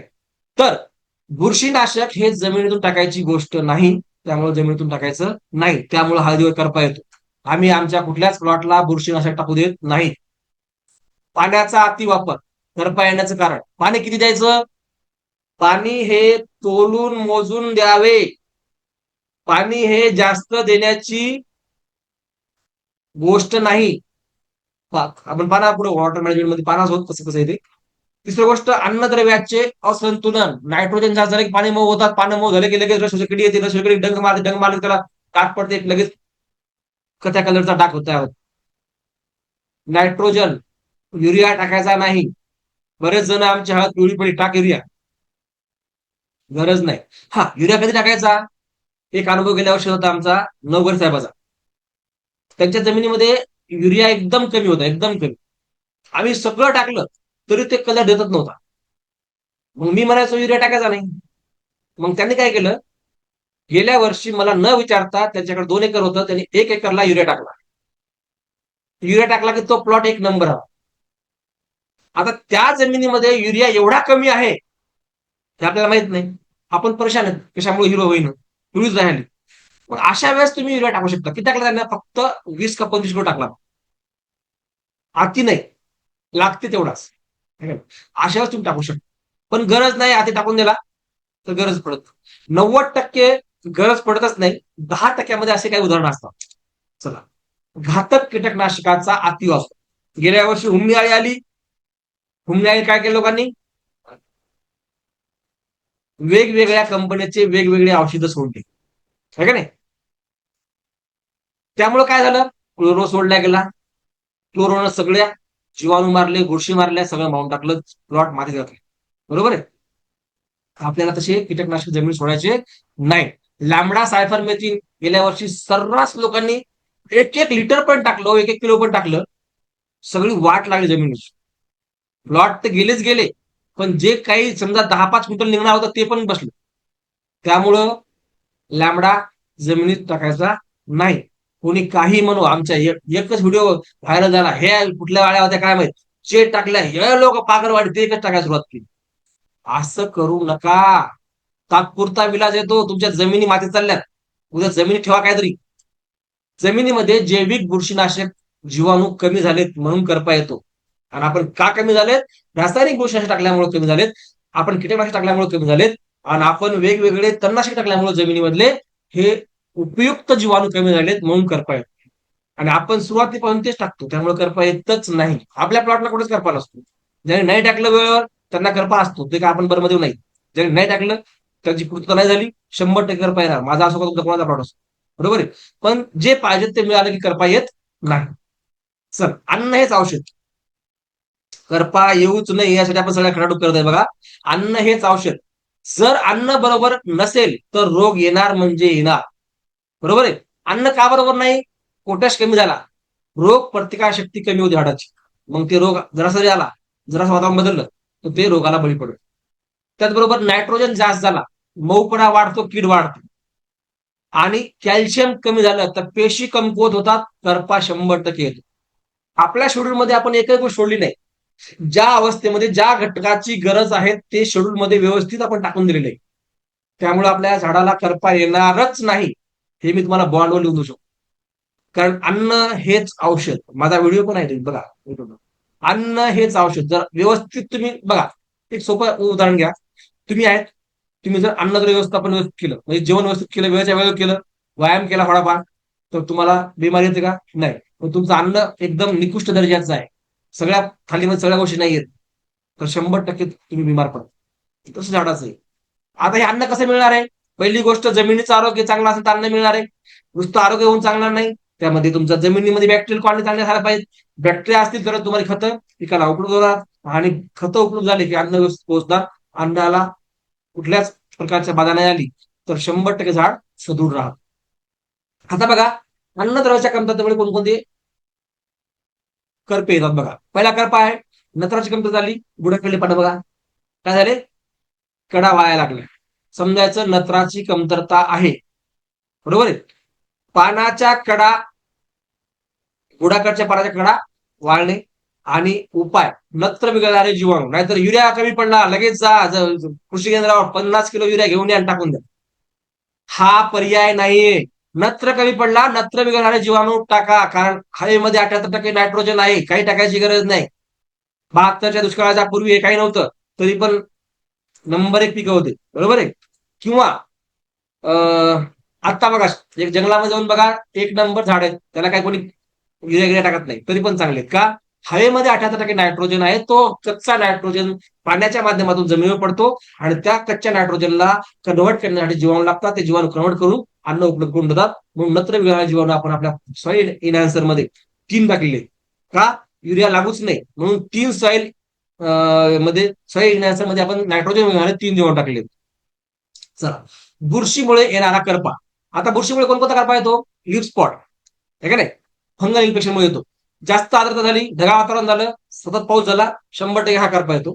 त्यानंतर जास्त तणाव झाला, तणावामुळे सुद्धा आर्द्रता वाढते आणि पाण्याचा अतिवापर त्यामुळे सुद्धा करपा येतो. त्यामुळे पाणी हे तोलून मधून देणे, पाणी जास्त द्यायचं नाही.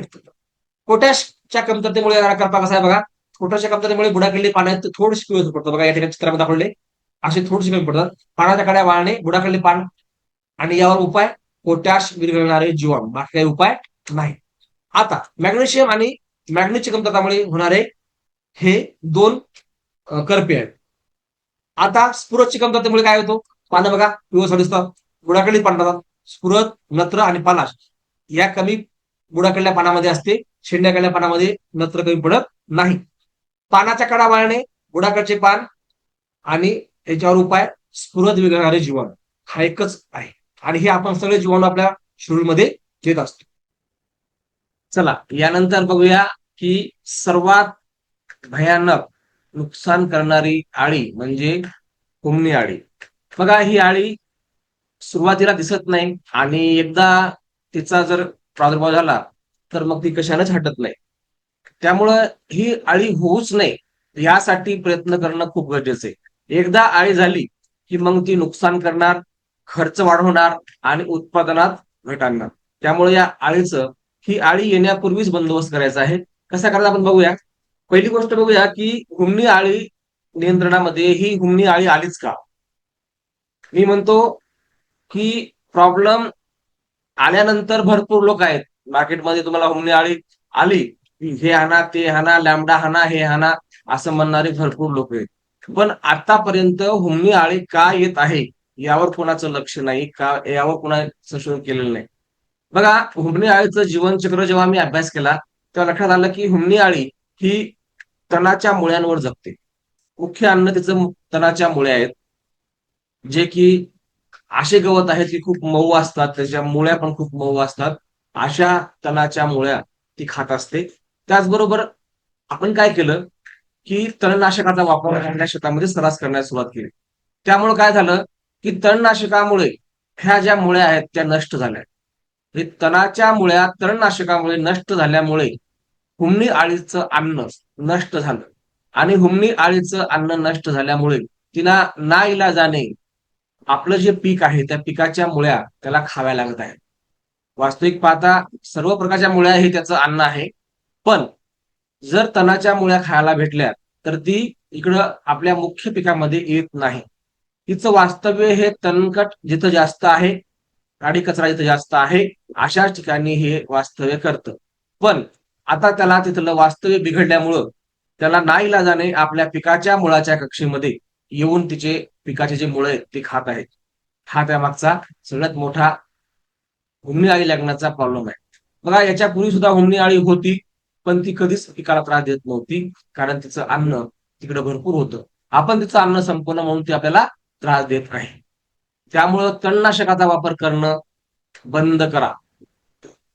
कारण जी हुमणी आळीची जी दिनचर्या आहे ती आपण डिस्टर्ब करत आहे.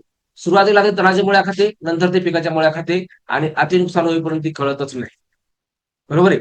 आता यावर उपाय काय बघा. यावर उपाय आहे हुमणी लागूच नाही, हा एकच उपाय आहे. लागल्यावर मग त्याला कुठलं तरी रासायनिक औषध मारल्याशिवाय पर्याय नाही. पण आम्ही ज्या पद्धतीनं हुमणी आळीचं नियंत्रण करतो त्या पद्धतीनं आम्ही कुठलंच रासायनिक कीटकनाशक जमिनीमधून सोडत नाही. बघा हुमणी आळी लागूच नये म्हणून आपण मेटारायझियम अनोसोपोली हा जो मित्रबुरशी आहे, ही मित्रबुरशी आपण जमिनीमध्ये मुळाच्या कक्षेमध्ये त्या कीटकावर टाकत असतो. त्यामुळं या कीटकाचा 100% नायनाट होतो. बघा या ठिकाणी हुमणी आळी आहे, मेटारायझियमची ही ऍडव्हान्स जात मेटारायझियम अनोसोपोली ही काय करते बघा. या पूर्ण कीटकाच्या शरीरावर स्वतःला वाढवते. बघा या ठिकाणी चित्रामध्ये दाखवलेले पूर्ण कीटक जो आहे हा चित्रामध्ये पूर्णतः बुरशीयुक्त झालेला आहे. हा काय करतो, पूर्ण वाढतो आणि या कीटकाचं शोषण जे त्वचेद्वारे जे शोषण करतात ते शोषण बंद करतो आणि त्यामुळे हे कीटक मरून जातं. बघा बुरशी लागलेला कीटक जर दुसऱ्या हुमणीला खाल्लं किंवा लागलं त्याला, तरी त्या हुमणीला त्याचा प्रादुर्भाव होतो आणि त्या हुमणीच्या अंगावर ही बुरशी पुन्हा वाढायला लागते. अशा पद्धतीने ही सर्वच्या सर्व बुरशी नष्ट करण्याचं काम मेटारायझियम करत असतो. बघा, मेटारायझियम अणुसपोली कोणती कीटक नष्ट करतो? एक म्हणजे आपली हुमणी अळी, पांढरी अळी म्हणून आपण त्याला, तांबडी अळी, त्याचबरोबर कटवर्म जे पानाला कट करत असतो, वाळवी सुद्धा या मेटारायझियमनं संपत असते. थ्रिप्स, मावा, तुडतुडे हे सर्वच्या सर्व कीटक हे मेटारायझियम नष्ट करत असतो. आणि हा आपल्या जीवसृष्टीसाठी कुठलीही प्रकारची हानी या कीटकनाशकामुळे होत नाही. हे 100% जैविक मित्रबुरशी आहे. कीटकनाशक जीवाणू आहे तो म्हणजे बिव्हेरिया बेसियाना. बिव्हेरिया बेसियाना काय करतो? जसं मेटारायझियम त्या कीटकाच्या शरीरावर आपलं वास्तव्य करतो, त्याच पद्धतीनं बिव्हेरिया बेसियाना सुद्धा त्या कीटकाच्या अंगावर असं जाळं पसरवतो. फक्त दोन्हीमध्ये फरक आहे. ती थोडीशी हिरवट कलरची बुरशी आहे आणि ही पांढरी शुभ्र सशाच्या केसावानी एकदम पांढरी शुभ्र बुरशी आहे. दोन्हीमधला हा फरक आहे. बघा, हे जे कीटकनाशक आहे हे एक मित्र बुरशी म्हणून काम करतं. मुळाच्या कक्षेमध्ये राहून परजीवी कीटकांवर वास्तव्य करतं आणि त्या कीटकाला खतम करून टाकतं. हे बघा, बिव्हेरिया बेसियाना हे पांढरी माशी, खोडकीड, बोंडआळी, त्यानंतर मावा आणि तुडतुडे या सर्वांना हे कीटकनाशक चालतं. तुम्ही याचा वापर बिव्हेरिया बेसियाना आणि मेटारायझियमचा वापर तुम्ही जमिनीतून करू शकता आणि फवारणीमध्ये सुद्धा करू शकता. त्यानंतर हुमणी अळीचं नियंत्रण आपण सुरुवातीच्या जून, जुलै, ऑगस्ट या महिन्यामध्ये संध्याकाळच्या वेळी 7 वाजता जर आपण आपल्या शेतामध्ये थोडासा गड्डा करायचा, त्यामध्ये पन्नी टाकायची, त्यात पाणी टाकायचं, त्यामध्ये ताक किंवा एरण तेल त्या ताडपत्रीवर टाकायचं आणि एक आपला पिवळा बल्ब असतो, पिवळा बल्ब त्याला जास्त आवडतो कीटकाला. तर हा बल्ब तुम्ही शेताच्या 4 बाजूला 4 बल्ब लावू शकता किंवा ज्या ठिकाणी तुमच्या शेतावर लिंबाचं झाड, बाभळीचं झाड, आपट्याचं झाड, एरळ आपट्याचं झाड किंवा तुमच्या शेतामध्ये जे झाड असेल त्या झाडाच्या बाजूला हा खड्डा करायचा आहे आणि त्या ठिकाणी हा लाईटचा सापळा लावायचा. लाईट अशा पद्धतीने लावायचा की त्याचा उजेड त्या पाण्यामध्ये पडला पाहिजे. जर पाण्यामध्ये उजेड पडला की ते त्या लाईटाकडे झाप मारतात आणि पाण्यामध्ये पडून मरून जातात. हे जे किडे असतात, जे भुंगा असतो, हा जर भुंगा मारला तर 90% नियंत्रण आपल्याला जून, जुलैमध्येच करता येतं. नंतर करायचं असेल तर थोडंसं अवघड आहे. आता बघूया दुसरं जे हळदीला सगळ्यात जास्त प्रॉब्लेम येतो तो म्हणजे कंदमाशीचा. बघा, कंदमाशीमुळे प्लॉटच्या प्लॉट आपण गेलेले पाहिले आहेत. ही मुळ्यासारखी 6 पाय असलेली एक कीटक आहे आणि हा कीटक काय करतो बघा, हा जवळपास 30 ते 90 दिवसामध्ये या कंदमाशीचा प्रादुर्भाव येत असतो. बघा, ही कंदमाशी आहे, कंदाजवळ अंडी घालते. किती अंडी घालते? 150 ते 200 अंडी वन टाइम घालते आणि जास्त ओलावा आहे, पाणी साचलेलं आहे, अशाच ठिकाणी तिचे अंडे घालण्याचं काम करते. त्याचबरोबर जेव्हा अंडी घातल्यानंतर अंड्यामधून जी आळी बाहेर पडते ती आपल्या कंदाला पोखरते, कंदाला सडवते आणि मग कंद सड हा जो प्रॉब्लेम आहे हा सगळ्या हळदीला लागतो आणि तो सर्वात घातक आहे. यावर्षी 50% कंद सडीमुळे हळदी गेलेल्या आहेत. बऱ्याच लोकांना या कंद सडीचा प्रॉब्लेम आलेला आहे.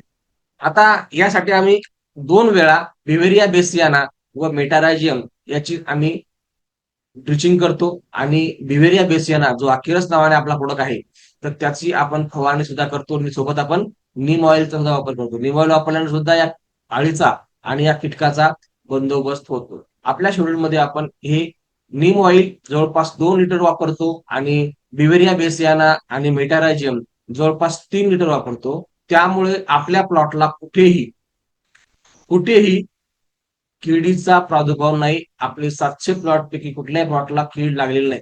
हा, ज्यांनी व्यवस्थित वापरलं नाही 10-20% किडीचे प्रॉब्लेम आमच्या प्लॉटमध्ये आहेत, ज्यांनी व्यवस्थित वापरलं नाही. चल, कंदावरील माशी काय येते? सगळ्यात मोठा विषय काय येते बघा. आपलं सगळं काम काय येते याच्यावर आहे. आल्यावर हे वापरा, आल्यावर ते वापरा, त्यावर आम्ही डोकं लावतच नाही. शेतकरी मातीत चालला फक्त या प्रोडक्ट वापरू वापरू येऊच नाही म्हणून आम्ही प्रयत्न करतो. बरेच जण म्हणतात सर डायरेक्ट औषध देऊन टाका ना, तुम्ही कशा सांगता हे हे असं करा तसं करा. पण बघा, जेवढं तुम्हाला कमीत कमी खर्चामध्ये उत्पादन काढता येईल तेवढं माझा प्रयत्न असतो. शेवटी नाईलाजाने जर एखाद्या वेळेस प्रॉब्लेम आलाच, तर त्यावर हजारो लोक उपचार करायला तयार आहेत. मला वाटतं की शेतकऱ्याला हा प्रॉब्लेम येऊच नाही. म्हणून ती काय येते, कंदमाशी असेल, हुमणी असेल, काय येते, आपण हुमणी काय येते हे बघितलं, कारण आपण जिचं अन्न आपण नष्ट केलं म्हणून ते आपलं पिकाला खाते. तसं कंदमाशी काय येते बघा, पाणी साचलं, कंदमाशी येते. पाणी साचलंच नाही, कंदमाशी येण्याचा प्रश्न आहे का? नाही. आपण पाणी किती द्यायलो? जेव्हा लाईट आली मोटर सुरू, लाईट गेली मोटर बंद, इतकं पाणी द्यायला. आपण वॉटर मॅनेजमेंट बघितलं, वॉटर मॅनेजमेंट शिवाय पर्याय नाही. रोगीट बेन घेतलं की त्याच्यासोबत सुद्धा कंदमाशी आपल्या प्लॉटमध्ये येते. अर्धवट कुजलेले शेणखत, आपण नेहमी सांगतो की शेणखताला प्रोसेस करा, शेणखताला प्रोसेस करा. अर्धवट कुजलेल्या शेणखताच्या त्या गौरीमध्ये ही माशी अंडे घालत असते. त्याला सगळ्यात चांगलं निवारा त्या ठिकाणी दिसतो. त्याचबरोबर अर्धवट कुजलेला काडी कचरा हा सुद्धा या माशीला अंडी घालण्यासाठी पोषक वातावरण तयार करतो. त्याचबरोबर उष्ण दमट वातावरण असेल तर ही माशी जास्त प्रमाणात येते. आणि शेतामधील अस्वच्छता, काडी कचरा, उऱ्यावर पडलेलं गवत या ठिकाणी सुद्धा ही माशी अंडी घालत असते. म्हणून आपल्याला पाणी सजू द्यायचं नाही, रोगीट बेणं घ्यायचं नाही, अर्धवट कुजलेला काडी कचरा शेतात टाकायचा नाही. त्याचबरोबर अर्धवट कुजलेले शेणखत सुद्धा शेतामध्ये टाकायचे नाही. दमट वातावरणाला आपण काही करू शकत नाही. पण दमट वातावरण झालं तर तुम्ही एखादा स्प्रिंकलरचा स्प्रे घेऊ शकता आणि शेतामध्ये स्वच्छता ठेवा, कंदमाशी येणारच नाही. त्यानंतर कंदमाशीचं नियंत्रण करण्यासाठी आपल्याला काय काय करायचं? मेटारायझियम हे जे आपलं मित्र बुरशी मित्र कीटकनाशक आहे, हे दोन्ही काम करतं. मित्र बुरशीवर वाढतं कीटकाच्या अंगावर आणि कीटकाला मारतं, त्यामुळे कीटकनाशक आणि बुरशीनाशक हे दोन्ही काम मेटारायझियम करत असतो. बिवेरिया बेसिना सुद्धा सेम तसंच आहे, कीटकनाशक आणि बुरशीनाशक एकाच याच्यामध्ये असल्यामुळे ते दोन्ही काम करतं. नीम ऑइल जे आपलं 10,000 ppm निमधन नावानं आहे, ते सुद्धा आपण फवारणीमध्ये वापरतो. त्यामुळे हे कीटक पानावर बसतच नाही. मजुराच्या सहाय्याने भर लावायला सुरुवात करा आणि कंद उघडा पडू देऊ नका. कंद माशी तिथं अंड घालणार नाही. आता वॉटर मॅनेजमेंट सगळ्यात महत्वाचा विषय, ज्यावर कुणीच बोलत नाही, कारण पैसे मिळत नाही, बरोबर आहे. वॉटर मॅनेजमेंट हा इतका महत्वाचा विषय आहे की 90% रोग हे फक्त पाणी चुकीच्या पद्धतीने दिल्यामुळेच होते. बघा, पाणी व्यवस्थापन चुकीच्या पद्धतीने पाणी दिल्यामुळे 90% रोग वाढतात, हे आता कोणी मान्य करायला तयारच नाही. पण आम्ही गेल्या वर्षी काही प्लॉटवर व्यवस्थित पाणी दिलं, मोजून तोलून पाणी दिलं. ज्या शेतकऱ्याला 100% प्रॉब्लेम येत होता, त्यांना आपण हे सांगितलं की तुम्ही पाणी आम्ही सांगतो त्या पद्धतीने द्या, तर त्यांना फारसा प्रॉब्लेम आलाच नाही. म्हणून चुकीच्या पद्धतीने पाणी देऊ नका. पाणी हे दुधारी तलवार आहे, व्यवस्थित वापरलं तर फायदा आहे, नाही तर नुकसान आहे. आता जास्त पाणी काय होतं, मुळाला ऑक्सिजन मिळत नाही, सूक्ष्म जीवाणूंना ऑक्सिजन मिळत नाही आणि बुरशी वाढते, कंद सडतात. बुरशी कशामुळे वाढते? जास्त पाणी साचलं की बुरशी वाढते, जास्त पाणी साचलं की कंद माशी त्या ठिकाणी अंडे घालते. जीवाणूंची संख्या कमी होते, हानिकारक पोषणाची वाढ होते आणि पोषण द्रव्ये त्यामुळं कमी होतात. त्यामुळं पाणी हे तोलून मोजून द्यावे, वापसा कंडिशन मध्ये पाणी द्यावे. पाणी देण्याची योग्य वेळ कोणती आहे? सकाळ संध्याकाळ. दुपारी पाणी देऊ नका. या ठिकाणी दुपारी झालं चुकीनं, सकाळ आणि संध्याकाळ पाणी द्या, दुपारी पाणी देऊ नका. आता पाणी व्यवस्थापन कसं करायचं बघा, ह्या काही अवस्था आहेत, त्यानुसार आपल्याला पाणी करायचंय. पहिली अवस्था आहे उगवण अवस्था. किती दिवसाची असते उगवण अवस्था? 0 ते 30 दिवसाची उगवण अवस्था असते. त्यामध्ये 2,000 लिटर ते 2,500 लिटर पाणी रोज द्यायचंय. 30-40 मिनिटं मोटर चालवायची, त्यापेक्षा जास्त मोटर चालवायची नाही. जर उन्हाळा असेल, तुम्ही मे मध्ये लागवड केली असेल, तर थोडंसं तुम्ही पाण्याचं नियोजन जास्त करा. निव्वळ आम्ही सांगतो म्हणून 30 मिनिटं 40 मिनिटं नको, कारण तुमची जमीन वेगळी आहे, तुमचा जमिनीचा प्रकार वेगळा आहे. त्यामुळे तुम्ही तिथले शास्त्रज्ञ आहात, त्यामुळे तुम्हाला काय करायचं हे तुम्ही ठरवा. तर मी सांगितलं 2-3 मिनिट, 30 मिनिट, आणि तुमचं एकदम माळाचं रान आहे, 30 मिनिटात काहीच होत नाही. लक्षात आलं का? त्यामुळं थोडस तुमच्या जमिनीच्या प्रकारानुसार वेळ कमी अधिक करा, फक्त वापसा कंडिशन असू द्या. प्रारंभिक वाढ किती दिवसाची असते? 30 ते 60 दिवसाची. यावेळेस तुम्हाला 3,000 ते 3,500 लिटर पाणी लागतं. 45 मिनिट ते 60 मिनिट म्हणजे 1 तास तुम्ही पाणी देऊ शकता. जोमदार वाढ जी असते ती 60 ते 90 दिवसाची असते. त्याच्यामध्ये 4,000 ते 4,500 लिटर पाणी लागतं. 60 ते 70 मिनिटाचा तुम्ही कालावधी घेऊ शकता. त्यानंतर कंदवाड ही 90 ते 150 दिवसाची असते, त्यामध्ये सर्वात जास्त पाणी लागतं. आणि 5,000 ते 6,000 लिटर पाणी त्यावेळेस लागतं. त्यावेळेस तुम्हाला 70 ते 90 मिनिट म्हणजे 1.5 तास पाणी तुम्हाला द्यावं लागेल, किंवा कुणाच्या एखाद्या शेतामध्ये तुम्हाला 2 तास सुद्धा पाणी द्यावं लागेल. परिपक्व अवस्था जी असते त्यामध्ये तुम्हाला पाणी कमी करावं लागतं. 3,000 ते 3,500 लिटर मध्ये तुम्ही ओके. 150 ते 180 दिवसाची जी काळ आहे तो परिपक्व अवस्था आहे, त्यामध्ये तुम्ही पाणी कमी द्या, कंद सड लागत नाही. वॉटर मॅनेजमेंट हा खूप महत्वाचा विषय आहे. सगळ्यांनी याचा स्क्रीनशॉट काढून घ्या आणि व्यवस्थित लक्ष देऊन तुम्हाला ह्या गोष्टी करायच्या आहेत. आता बघूया विद्राव्य खते. आता बघा, ही जी विद्राव्य खते आहेत ह्या पिकाच्या अवस्था आहेत. ह्या 5 अवस्था. पहिली अवस्था 0 ते 55 दिवस, दुसरी अवस्था 55 ते 110 दिवसाची आहे, तिसरी अवस्था 110 ते 165 दिवसाची आहे, चौथी अवस्था 165 ते 220 दिवसाची आहे, आणि पाचवी अवस्था 220 ते 275 दिवसाची आहे. आता यामध्ये तुम्हाला काय करायचंय, पहिली अवस्था जी आहे त्यामध्ये 19-19 2च किलो द्यायचे. दुसरी अवस्था आहे 12-61-00, फक्त 2च किलो द्यायचे. तिसऱ्या अवस्थेमध्ये 0-34 2 किलो. तिसऱ्या अवस्थेनंतर जी चौथी अवस्था आहे ती 13-40-13 2 किलो द्यायचे, आणि 0-0-50 2 किलो द्यायचे. आता 2च किलो का? तुम्ही बघता की मार्केटमध्ये आपण बरेच लोक 19-19 25 किलो, 12-61 25 किलो, असे 25-25 किलोचे दर महिन्याला डोस देतात. बघा, हे डोस देण्याचं कारण काय? बघा, सूक्ष्म विद्राव्य खते जे असतात, ही विद्राव्य खते टॉनिक सारखं काम करतात. म्हणजे आपण टॉनिक खातो, बदाम काजू खातो त्या पद्धतीने. पण जेवण जर व्यवस्थित असेल तर बदाम काजू खाण्याची गरज नाही, किंवा खाल्ले तरी थोडे खाल्ले तरी चालतात. उग पोटभर बदाम काजू आपण खातो का? नाही. त्या पद्धतीने हे विद्राव्य खते असतात. एनपीके डोस जो आपण आपल्या बेसल डोस मध्ये, दुसऱ्या डोस मध्ये, तिसऱ्या डोस मध्ये पाहणार आहोत, त्या डोस जर व्यवस्थित असतील तर विद्राव्य खते वापरायची गरज पडतच नाही. त्याचबरोबर जमिनीचं आरोग्य जर व्यवस्थित असेल तर आपल्याला विद्राव्य खते वापरायची गरज पडत नाही. आम्ही विद्राव्य खते का कमी वापरतो बघा, एकदम कमी. आम्ही जीवाणूचा वापर करतो, कारण जमिनीमध्ये स्फुरत पडू नये, पालाश पडू नये, आणि हवेमध्ये 78% नत्र आहे. म्हणजे जमिनीमध्ये स्फुरत, पालाश, आणि आकाशामध्ये, हवेमध्ये नत्र आहे. मग तुम्हाला आणखीन खतं टाकायची गरज काय? हा मोठा वादाचा विषय, त्यावर आपल्याला बोलायचं नाही. पण जेवढं आम्हाला कळतं, जेवढ्या आम्ही प्रॅक्टिस केलेल्या आहेत त्यानुसार असं आहे की जीवाणूचं जर योग्य काउंट असेल तर 100% खतं हे कमी द्यायची काम आहे. आणि आज आपण पाहतो की प्रत्येक शेतकरी म्हणतो की सर आम्ही एवढे खतं टाकले पण काही उपयोग झाला नाही. कारण खतं टाकून चालत नाही, तर खतं कुजवण्यासाठी जीवाणूची गरज असते. आपण टाकलेली खते ही डायरेक्ट पिकं उचलत नाहीत, त्याला कन्व्हर्ट करून तयार करून द्यावं लागतं. त्यामुळं जीवाणू गरजेचे आहे. आता बघा, आम्ही मातीचे आरोग्य दुरुस्त करतो त्यामुळे आम्हाला प्रॉब्लेम येत नाही. आम्ही त्यामुळं अत्यंत कमी विद्राव्य खते वापरतो. वॉटर मॅनेजमेंट आम्ही शास्त्रशुद्ध पद्धतीने करतो, त्यामुळे कंदसड किंवा पाणी व्यवस्थापन व्यवस्थित केल्यामुळं अन्नद्रव्य व्यवस्थापन व्यवस्थित होतं, आणि विद्राव्य खतं वाहून जात नाहीत, किंवा जी खतं आहेत ते वाहून जात नाहीत. आता बघा, खत व्यवस्थापन. हळदीला एकूण खत किती लागतं? बघा, हळदीला नत्र 80, स्फुरद 40 आणि पालाश 40 लागतं. यासाठी तुम्हाला किलो मध्ये जर विचार केला आपण तर 190 किलो तुम्हाला काय लागतो? नत्र लागतो. 87 किलो स्फुरद लागतो, आणि 67 किलो पालाश लागतो. तर हा सगळा डोस आपण आपल्या पहिल्या डोस मध्ये दिलेला नाहीये, तर 3 डोस मध्ये आपण त्याचं विभाजन केलेलं आहे. पहिल्या डोस मध्ये सिंगल सुपर फॉस्फेट तुम्हाला 5 बॅग घ्यायचे, 9-24-24 किंवा 10-26-26 दोन्हीपैकी तुम्ही कुठलं जे भेटेल ते घ्या.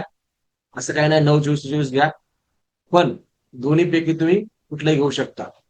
एमओपी, म्यूरेट ऑफ पोटॅश, हे तुम्हाला 1 बॅग घ्यायचे. मॅग्नेशियम सल्फेट 10 किलो घ्यायचे, आणि ह्युमिक ग्रॅन्युअल तुम्हाला 5 किलो घ्यायचे. हे पहिल्या डोस. आता हा डोस कधी टाकायचा? जेव्हा तुम्ही बेड तयार केले त्या बेडवर तुम्हाला हा डोस टाकायचा आहे, पण भट्टी करून टाकायचा आहे, डायरेक्ट टाकायचा नाही. त्यानंतर याला तुम्ही थोडंसं ऍग्रिएटेड लावून हे करू शकता. दुसरा डोस आहे 45 दिवसांनी. त्यामध्ये मायक्रोटन 10 किलो घ्यायचे, डीएपी 10 किलो घ्यायचे, एमओपी 10 किलो घ्यायचे, मॅग्नेशियम सल्फेट 10 किलो घ्यायचे, सिलिकॉन शक्य आहे तर घ्या, नाही घेत तरी चालते. आपण आपल्या शेड्यूल मध्ये सिलिकॉन दिलेला आहे. आणि 5 किलो ह्युमिक ग्रॅन्युअल घ्यायचे, आणि या सगळ्याला खताला ऍग्रिएटेड लावायचे आणि मिक्स करून टाकून द्यायचे. याचा तुम्ही स्क्रीनशॉट घेऊ शकता. तिसरा डोस जो आहे हळद लागवडीपासून आपण 85व्या दिवशी आपण दिलेला आहे. त्यामध्ये 9-24 द्या किंवा 10-23 द्या, एक बॅग एमओपी एक बॅग आणि मॅग्नेशियम सल्फेट 10 किलो आणि सल्फर 10 किलो. 90 दिवसानंतर कुठलेही खत आपण वापरायचं नाही किंवा खत लागवड करायची नाही. जर तुमची जमीन 10% जास्त चुनखडी असेल तर तुम्हाला डोस बदलावा लागेल. त्यामध्ये अमोनियम सल्फेट 3 बॅग घ्याव्या लागतील, डीएपी 2 बॅग घ्याव्या लागतील, एसओपी तुम्हाला 2 बॅग घ्याव्या लागतील आणि मॅग्नेशियम सल्फेट तुम्हाला 25 किलो घ्यावा लागेल आणि ह्युमिक 10 किलो घ्यावं लागेल. बघा, हा डोस तुम्ही दोनदा किंवा तीनदा विभागून द्यायचा आहे, एकदाच द्यायचा नाही. आपण याच्यामध्ये 2-2 ते 3 बॅग घेतलेले आहेत, तुम्ही एक एक बॅग वाढू शकता. 3-3 बॅग करा आणि 3 वेळा हा चुनखडी व्यवस्थापनाचा डोस तुम्ही द्यायला पाहिजेत. याला तो सुद्धा तुम्ही ऍग्रिएटेड लावायचा आहे. आता सगळ्यात महत्वाचं की आपण हे जे खत टाकतो, कारण आपण सेंद्रिय पद्धतीनं हळद लागवड करत असल्यामुळे आपल्याला काही गोष्टी जपायच्या आहेत. त्यात म्हणजे सर्वात महत्वाचं म्हणजे भट्टी तयार करणे. समजा तुम्ही 10-26-23 असेल किंवा 9-24 असेल, तुम्ही 2 बॅग घेतल्या. त्या 2 बॅगचं तुम्हाला उदाहरण सांगतो. बॅग नुसार तुम्हाला पुढचे प्रोडक्ट बदलायचे आहेत, प्रमाण बदलायचं आहे.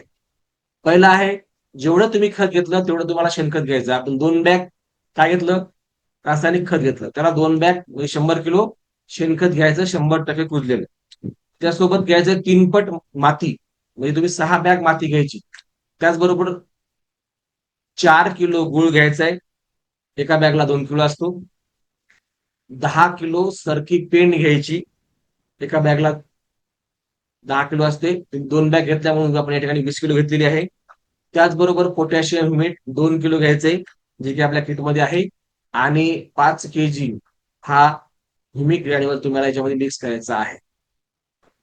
आता काय होते बघा, जेव्हा तुम्ही हे सगळे प्रोडक्ट घेतले, खाली गोलपाट आतरायचं, त्यावर तुम्हाला हे सगळा जो मटेरियल आहे हे सर्व मिक्स करायचंय आणि मिक्स करून 3 दिवस त्याला झाकून ठेवायचंय. चौथ्या दिवशी संध्याकाळी त्याला थोडंसं उघडायचं, त्यातली हवा जाऊ द्यायची. त्यामुळे त्यातला बॅक्टेरिया मारणारा गॅस निघून जातो. पुन्हा 3-4 दिवस झाकून ठेवायचे आणि झाकून ठेवल्यानंतर तुम्हाला हे वापरायचे 8व्या-9व्या दिवशी. आता बघा, याचा फायदा काय? का करायची भट्टी? सगळ्यात महत्वाचं म्हणजे जर आपण विचार केला की नत्र म्हणजे नायट्रोजन हा 50% लागू होतो आणि 50% वाया जातो. पण तुम्ही भट्टी खत तयार केलं की तो 80% लागू होतो, म्हणजे तुमचा 30% फायदा होतो. त्याचबरोबर स्फुरद हा 35% लागू होतो, 65% जमिनीमध्ये फिक्स पडून आहे. पण तुम्ही भट्टी खत तयार केलं की 70% लागू होतो. पालाश 20% लागू होतो, 80% पडू नये म्हणून तुम्ही जेव्हा जेव्हा माती परीक्षण करता तेव्हा तुम्हाला पोटॅशचं प्रमाण जास्त दाखवतो. जर तुम्ही भट्टी करून जर खत दिलं तर तो 80% लागू होतो. म्हणजे आपण जी खतं टाकतो त्यापेक्षा दुप्पट ते लागू होतात. म्हणजे तुम्ही 4 बॅग टाकल्या तर 8 बॅगने जो रिझल्ट मिळतो, तो रिझल्ट तुम्हाला या भट्टी खतामुळे मिळतो.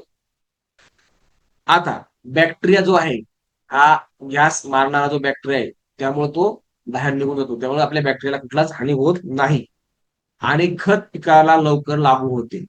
हे भट्टी खताचे फायदे आहेत. आता खताचा वापर कसा करायचा? बेडवर टाकायचं, म्हणजे वाया जात नाही. मुळाच्या कक्षेत खत टाकल्याने पिकाला लवकर उपलब्ध होते आणि खत कमी लागते. हे बघा, या ठिकाणी बेड आहे, तुम्ही बेडवर डायरेक्ट भट्टी तयार करून टाकू शकता. आता याच्यामध्ये तुम्ही तुमचं शेणखत असेल, शेणखत डायरेक्ट शेतात फेकायचं नाही. तुम्ही जेव्हा हे रासायनिक खताची भट्टी तयार केली तेव्हा तुम्ही शेणखतामध्ये ती मिक्स करून बेडवर 2 रेषा ओढायच्या, त्यामध्ये खत टाकायचं, नंतर जेव्हा लागवड करायची आणि नंतर वरतून माती लावायची. एकूण खर्च 17,000 पर्यंत जातो सगळ्या रासायनिक खताचा. दुसरा जातो, जर तुम्ही चुनखडी जमीन असेल तर तुम्हाला 20,700 पर्यंत खर्च जाऊ शकतो. आता 5 ड्रम थेरी, सगळ्यात महत्वाचा विषय आपला 5 ड्रम थेरी.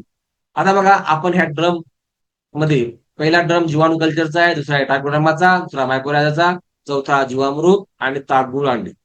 बघा, आपल्याकडे ज्यांना सुरुवातीपासून शेवटपर्यंत हळद नियोजन करायचे त्यांनी हे 5 ड्रम घेणं कंपल्सरी आहे. जर तुम्हाला हे ड्रम करणं होत नसतील तर तुम्ही मला फोन सुद्धा लावू नका. तुम्ही तुमच्या पद्धतीने कसं करायचं ते करा. कारण आमचं जे यश आहे हे सगळं या 5 ड्रमवर आहे. नाहीतर सर्वच जण प्रोडक्ट आम्ही जे सांगतो ते वापरतात, सगळेच मेटारायझम वापरतं, बेवेरिया बेसियाना वापरतं, एनपीके कन्सो वापरतं, पण सगळ्यांना रिझल्ट येत नाही. त्याचं कारण की आमच्याकडे जी थेअरी आहे ती कुणाकडेच नाही. आमच्याकडला जो बॅक्टेरियल काउंट आहे तो कुणाकडेच नाही. आमच्याकडे जे ट्रायकोडर्माचा काउंट आहे तो कोणीच देत नाही. आमच्याकडे जे मेटारायझम आहे एकदम क्वालिटीचं, ते क्वालिटीचं मेटारायझम मार्केटमध्ये नाहीये, म्हणून आमचे रिझल्ट खूप चांगले आहेत. बरेच जण म्हणतात सर आम्ही ट्रायकोडर्मा वापरलं, मग का रिझल्ट नाही आला? बघा, आम्ही 100 लिटर एकरी वापरतो, तुम्ही 2 लिटर 1 लिटर वापरता. आमचा काउंट 16x10x8 आहे, तुमचा काउंट 2x10x8 आहे. बरोबर आहे. त्यामुळं कॉपी करून काहीच होत नाही, अभ्यासच करावा लागतो. बघा, पिकाला खते कसे लागू होतात, सगळ्यात मोठा विषय. आपण खत टाकले म्हणजे डायरेक्ट पीक उचलत नाही. टाकलेली खते पिकाला लागू होण्यासाठी त्याला एक प्रोसेस करावी लागते, ती म्हणजे जीवाणू. जीवाणूच्या माध्यमातून ते कन्व्हर्ट करावे लागतात.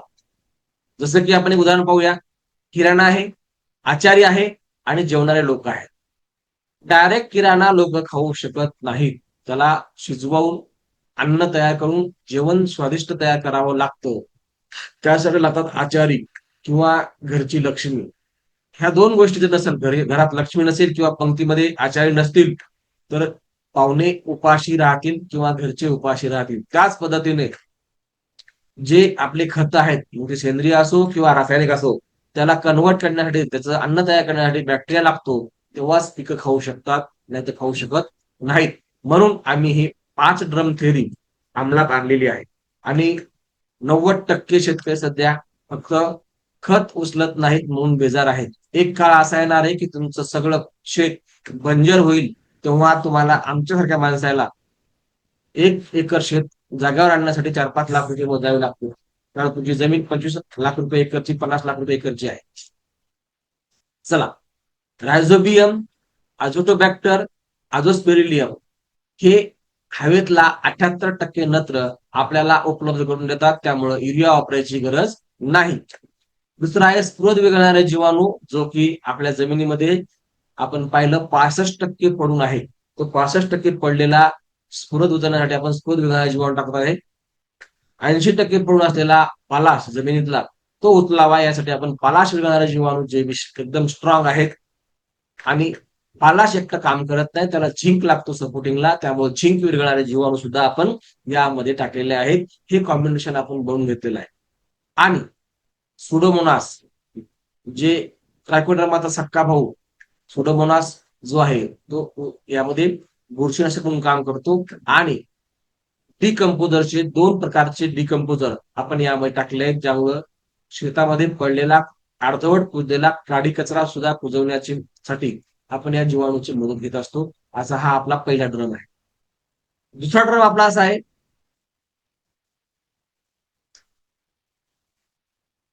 बघा, हा ड्रम सॉइल इन्हान्सर हा बनवायचा कसा?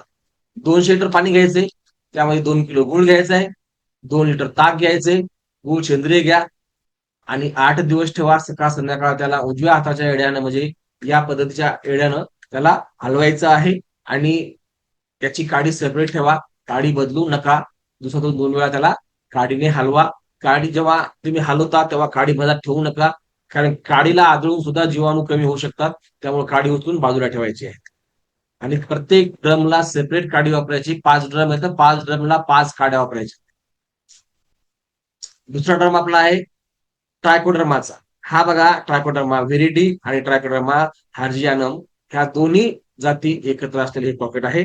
आणि याचा काउंट 16x10x8 आहे. मार्केटमध्ये एवढा काउंट कोणी देत नाही. चला, ट्रायकोडर्मा का वापरायचा आहे? कारण बिमारी वाढणारे हानिकारक बुरशीजन्य जीवाणू तो बनवून टाकतो, चिलेटिंग एजंट तयार करतो, आणि पीएच कमी करतो. कारण हे 3 प्रकारचे असे ठरवत असल्यामुळं मातीचा पीएच कमी करतो, त्यामुळे अन्नद्रव्य उपलब्ध होते लवकर, मातीचा पोत सुधारतो, आणि रोग नियंत्रण होते, त्यामुळे पीक जोमानं वाढते. आणि याचा खर्च फक्त 7 रुपये लिटर आहे. आता ट्रायकोडर्मा कसा बनवायचा आहे? 100 लिटर पाणी घ्यायचे, 2 किलो गुळ घ्यायचा आहे, 2 किलो उकडलेले बटाटे घ्यायचे, आणि ते चांगले उकडायचे, सालपट काढून टाकायचे, बारीक भुगा करायचा आणि या टाकीमध्ये टाकून द्यायचा. एक 100 ग्राम पॉकेट आणि 2 किलो गुळ आणि 2 किलो आलू एकत्र टाकायचे. 8 दिवस सकाळ संध्याकाळ हलवायचे. काडी वेगळी ठेवायची. याची काडी कोण्याही द्रावणात बुडवायची नाही किंवा दुसऱ्या द्रावणात ती काडी यामध्ये बुडवायची नाही. आणि हे 8 दिवसानंतर तुम्हाला ड्रीपद्वारे आपण जमिनीवर टाकू शकतो किंवा फवारणीद्वारे सुद्धा आपण वापरू शकतो. दुसरा ड्रम जो आपला आहे मायकोरायझा, जो मुळाचा विकास करणारे बुरशीजन्य जीवाणू आहेत. हे बघा, मायकोरायझामध्ये आपण एंडो मायकोरायझा, ज्याला आपण व्याम म्हणूया, आणि ऍक्टो मायकोरायझा जो झाडाच्या कक्षेमध्ये असतो. एंडो मायकोरायझा मुळामध्ये असतो आणि ऍक्टो मायकोरायझा हा मुळाच्या बाहेर असतो. दोन्ही प्रकारचा मायक्रोरायझा एका पॉकेटमध्ये टाकून आपण हे पॉकेट आपल्या याच्यामध्ये वापरतो. ज्याचा काउंट 167 आहे. आता बघा, मायक्रोरायझा हा मायक्रोरायझा आहे. हा मायक्रोरायझा जर नसेल तर काय होतं बघा, तुम्ही या ठिकाणी बघत आहात की हे जे इकडचं जे पूर्ण चिन्ह दिसेल तुम्हाला, या पूर्ण जागेमध्ये मायक्रोरायझाची अब्सेंटी आहे आणि उजव्या साईडला मायक्रोरायझाचं जाळं पसरले मुळाच्या अवतीभोवती. आता बघा, मायक्रोरायझाचं काम काय आहे की मुळाच्या कक्षेबाहेर असलेलं अन्न मुळापर्यंत पोहोचवणे, मुळाच्या कक्षेबाहेर असलेलं पाणी मुळापर्यंत पोहोचवणे, हे मायक्रोरायझाचं काम आहे. बरोबर आहे. आता जर पाणी लांब असेल तर हे पिकाला उपलब्ध होत नाही. अन्न जर लांब असेल तर पिकाला उपलब्ध होत नाही, कारण डिस्क्रिट म्हणजे मार्ग बदला असल्यामुळं हे पिकाला उपलब्ध होत नाही. आणि मायक्रोरायझा असेल तर हे सगळं अन्नद्रव्य पिकाला उपलब्ध होतं आणि तो स्ट्रॉंग असणं गरजेचं आहे. उगा मायक्रोरायझा आहे म्हणून आहे, मार्केटमध्ये बरेच मायक्रोरायझा आहेत, त्याचा काही खाऊन नसतो, त्यावर रिझल्ट येत नाही. आता बघा, मुळांचा विस्तार करणे, वाढ करणे, फॉस्फरस उपलब्ध करून देणे, पोटॅश उपलब्ध करून देणे, मुळाच्या कक्षेबाहेर पाणी आणि अन्न पिकाला उपलब्ध करून देणे, मातीचा पोत सुधारतो, मुळांवर संरक्षणात्मक थर तयार करतो, त्यामुळे रोग नियंत्रण होते आणि हा सुद्धा 7 रुपये लिटरच पडतो. 1 एकरसाठी आपण 100 लिटर मायक्रोरायझा वापरतो, जो की कोणीच वापरत नाही. आता मदर कल्चर बनवण्याची सेम प्रोसेस तशीच आहे. 100 लिटर पाणी, 2 किलो गूळ, 2 किलो बटाटे, सेम प्रोसेस आहे. 8 दिवस ठेवा. 9व्या दिवशी तुम्ही काडीने दररोज हलवायचं. 9व्या दिवशी तुम्हाला त्याचा वापर करायचा आहे. काडी सेपरेट ठेवायची आहे. जीवामृत आपला चौथा ड्रम आहे. 200 लिटर पाणी, 2 किलो बेसन, वडाखालची माती 2 किलो, गूळ 2 किलो आणि गायचे शेण 5 किलो. सर्व एकत्र करायचं 200 लिटरच्या टाकीमध्ये आणि हे सकाळ संध्याकाळ हलवायचे. आणि 8व्या 9व्या दिवशी त्याला आपल्याला वस्त्रगाळ करून ड्रीपद्वारे किंवा ड्रिचिंगद्वारे तुम्ही जमिनीवर सोडायचं आहे. आणि दर महिन्याला कंपल्सरी ह्या सगळ्या गोष्टी करायच्या आहे. 5ला 5 ड्रम दर महिन्याला गेले पाहिजेत. 5वा ड्रम आहे ताक, गुळ, अंडी. हे जैविक टॉनिक आहे. याच्यामध्ये 5 लिटर ताक, 1 किलो गुळ आणि 10 अंडी एकत्र करायचे. 20 लिटरच्या टाकीमध्ये टाकायचे. 4-5 दिवस 8 दिवस ठेवायचे आणि 9व्या दिवशी वस्त्रगाळ करून 200 लिटरच्या टाकीमध्ये टाकायचे आणि त्याचा वापर आपल्याला करायचा आहे. त्यानंतर दूध, गुळ, अंडी नंतर आपण दूध, गुळ आणि अंडी याचा पण प्रयोग करायचा आहे. आपण पहिले ताक, गुळ, अंडी बघितला, नंतर आपल्याला कधी ताक, गुळ, अंडी घ्यायचं, कधी गुळ, गोमूत्र घ्यायचं. म्हणजे हे सगळे आलटून पालटून घ्यायचं. आपण आपल्या दर महिन्याच्या मीटिंग मध्ये या गोष्टी सांगणार आहोत. 5 लिटर दूध घेतलं, 1 किलो गुळ घेतला, 10 अंडी घेतली, एकत्र ठेवा. 8-10 दिवस मिक्स करा, वस्त्रगाळ करून तुम्ही याचा वापर करू शकता. त्यानंतर पुन्हा जैविक टॉनिक बनवण्यासाठी आपल्याला ताक घ्यायचं, गुळ घ्यायचा आणि गोमूत्र घ्यायचं. कारण हे सुद्धा तुम्हाला 4-5 दिवस ठेवायचे. 20 लिटरच्या ड्रम मध्ये ठेवा.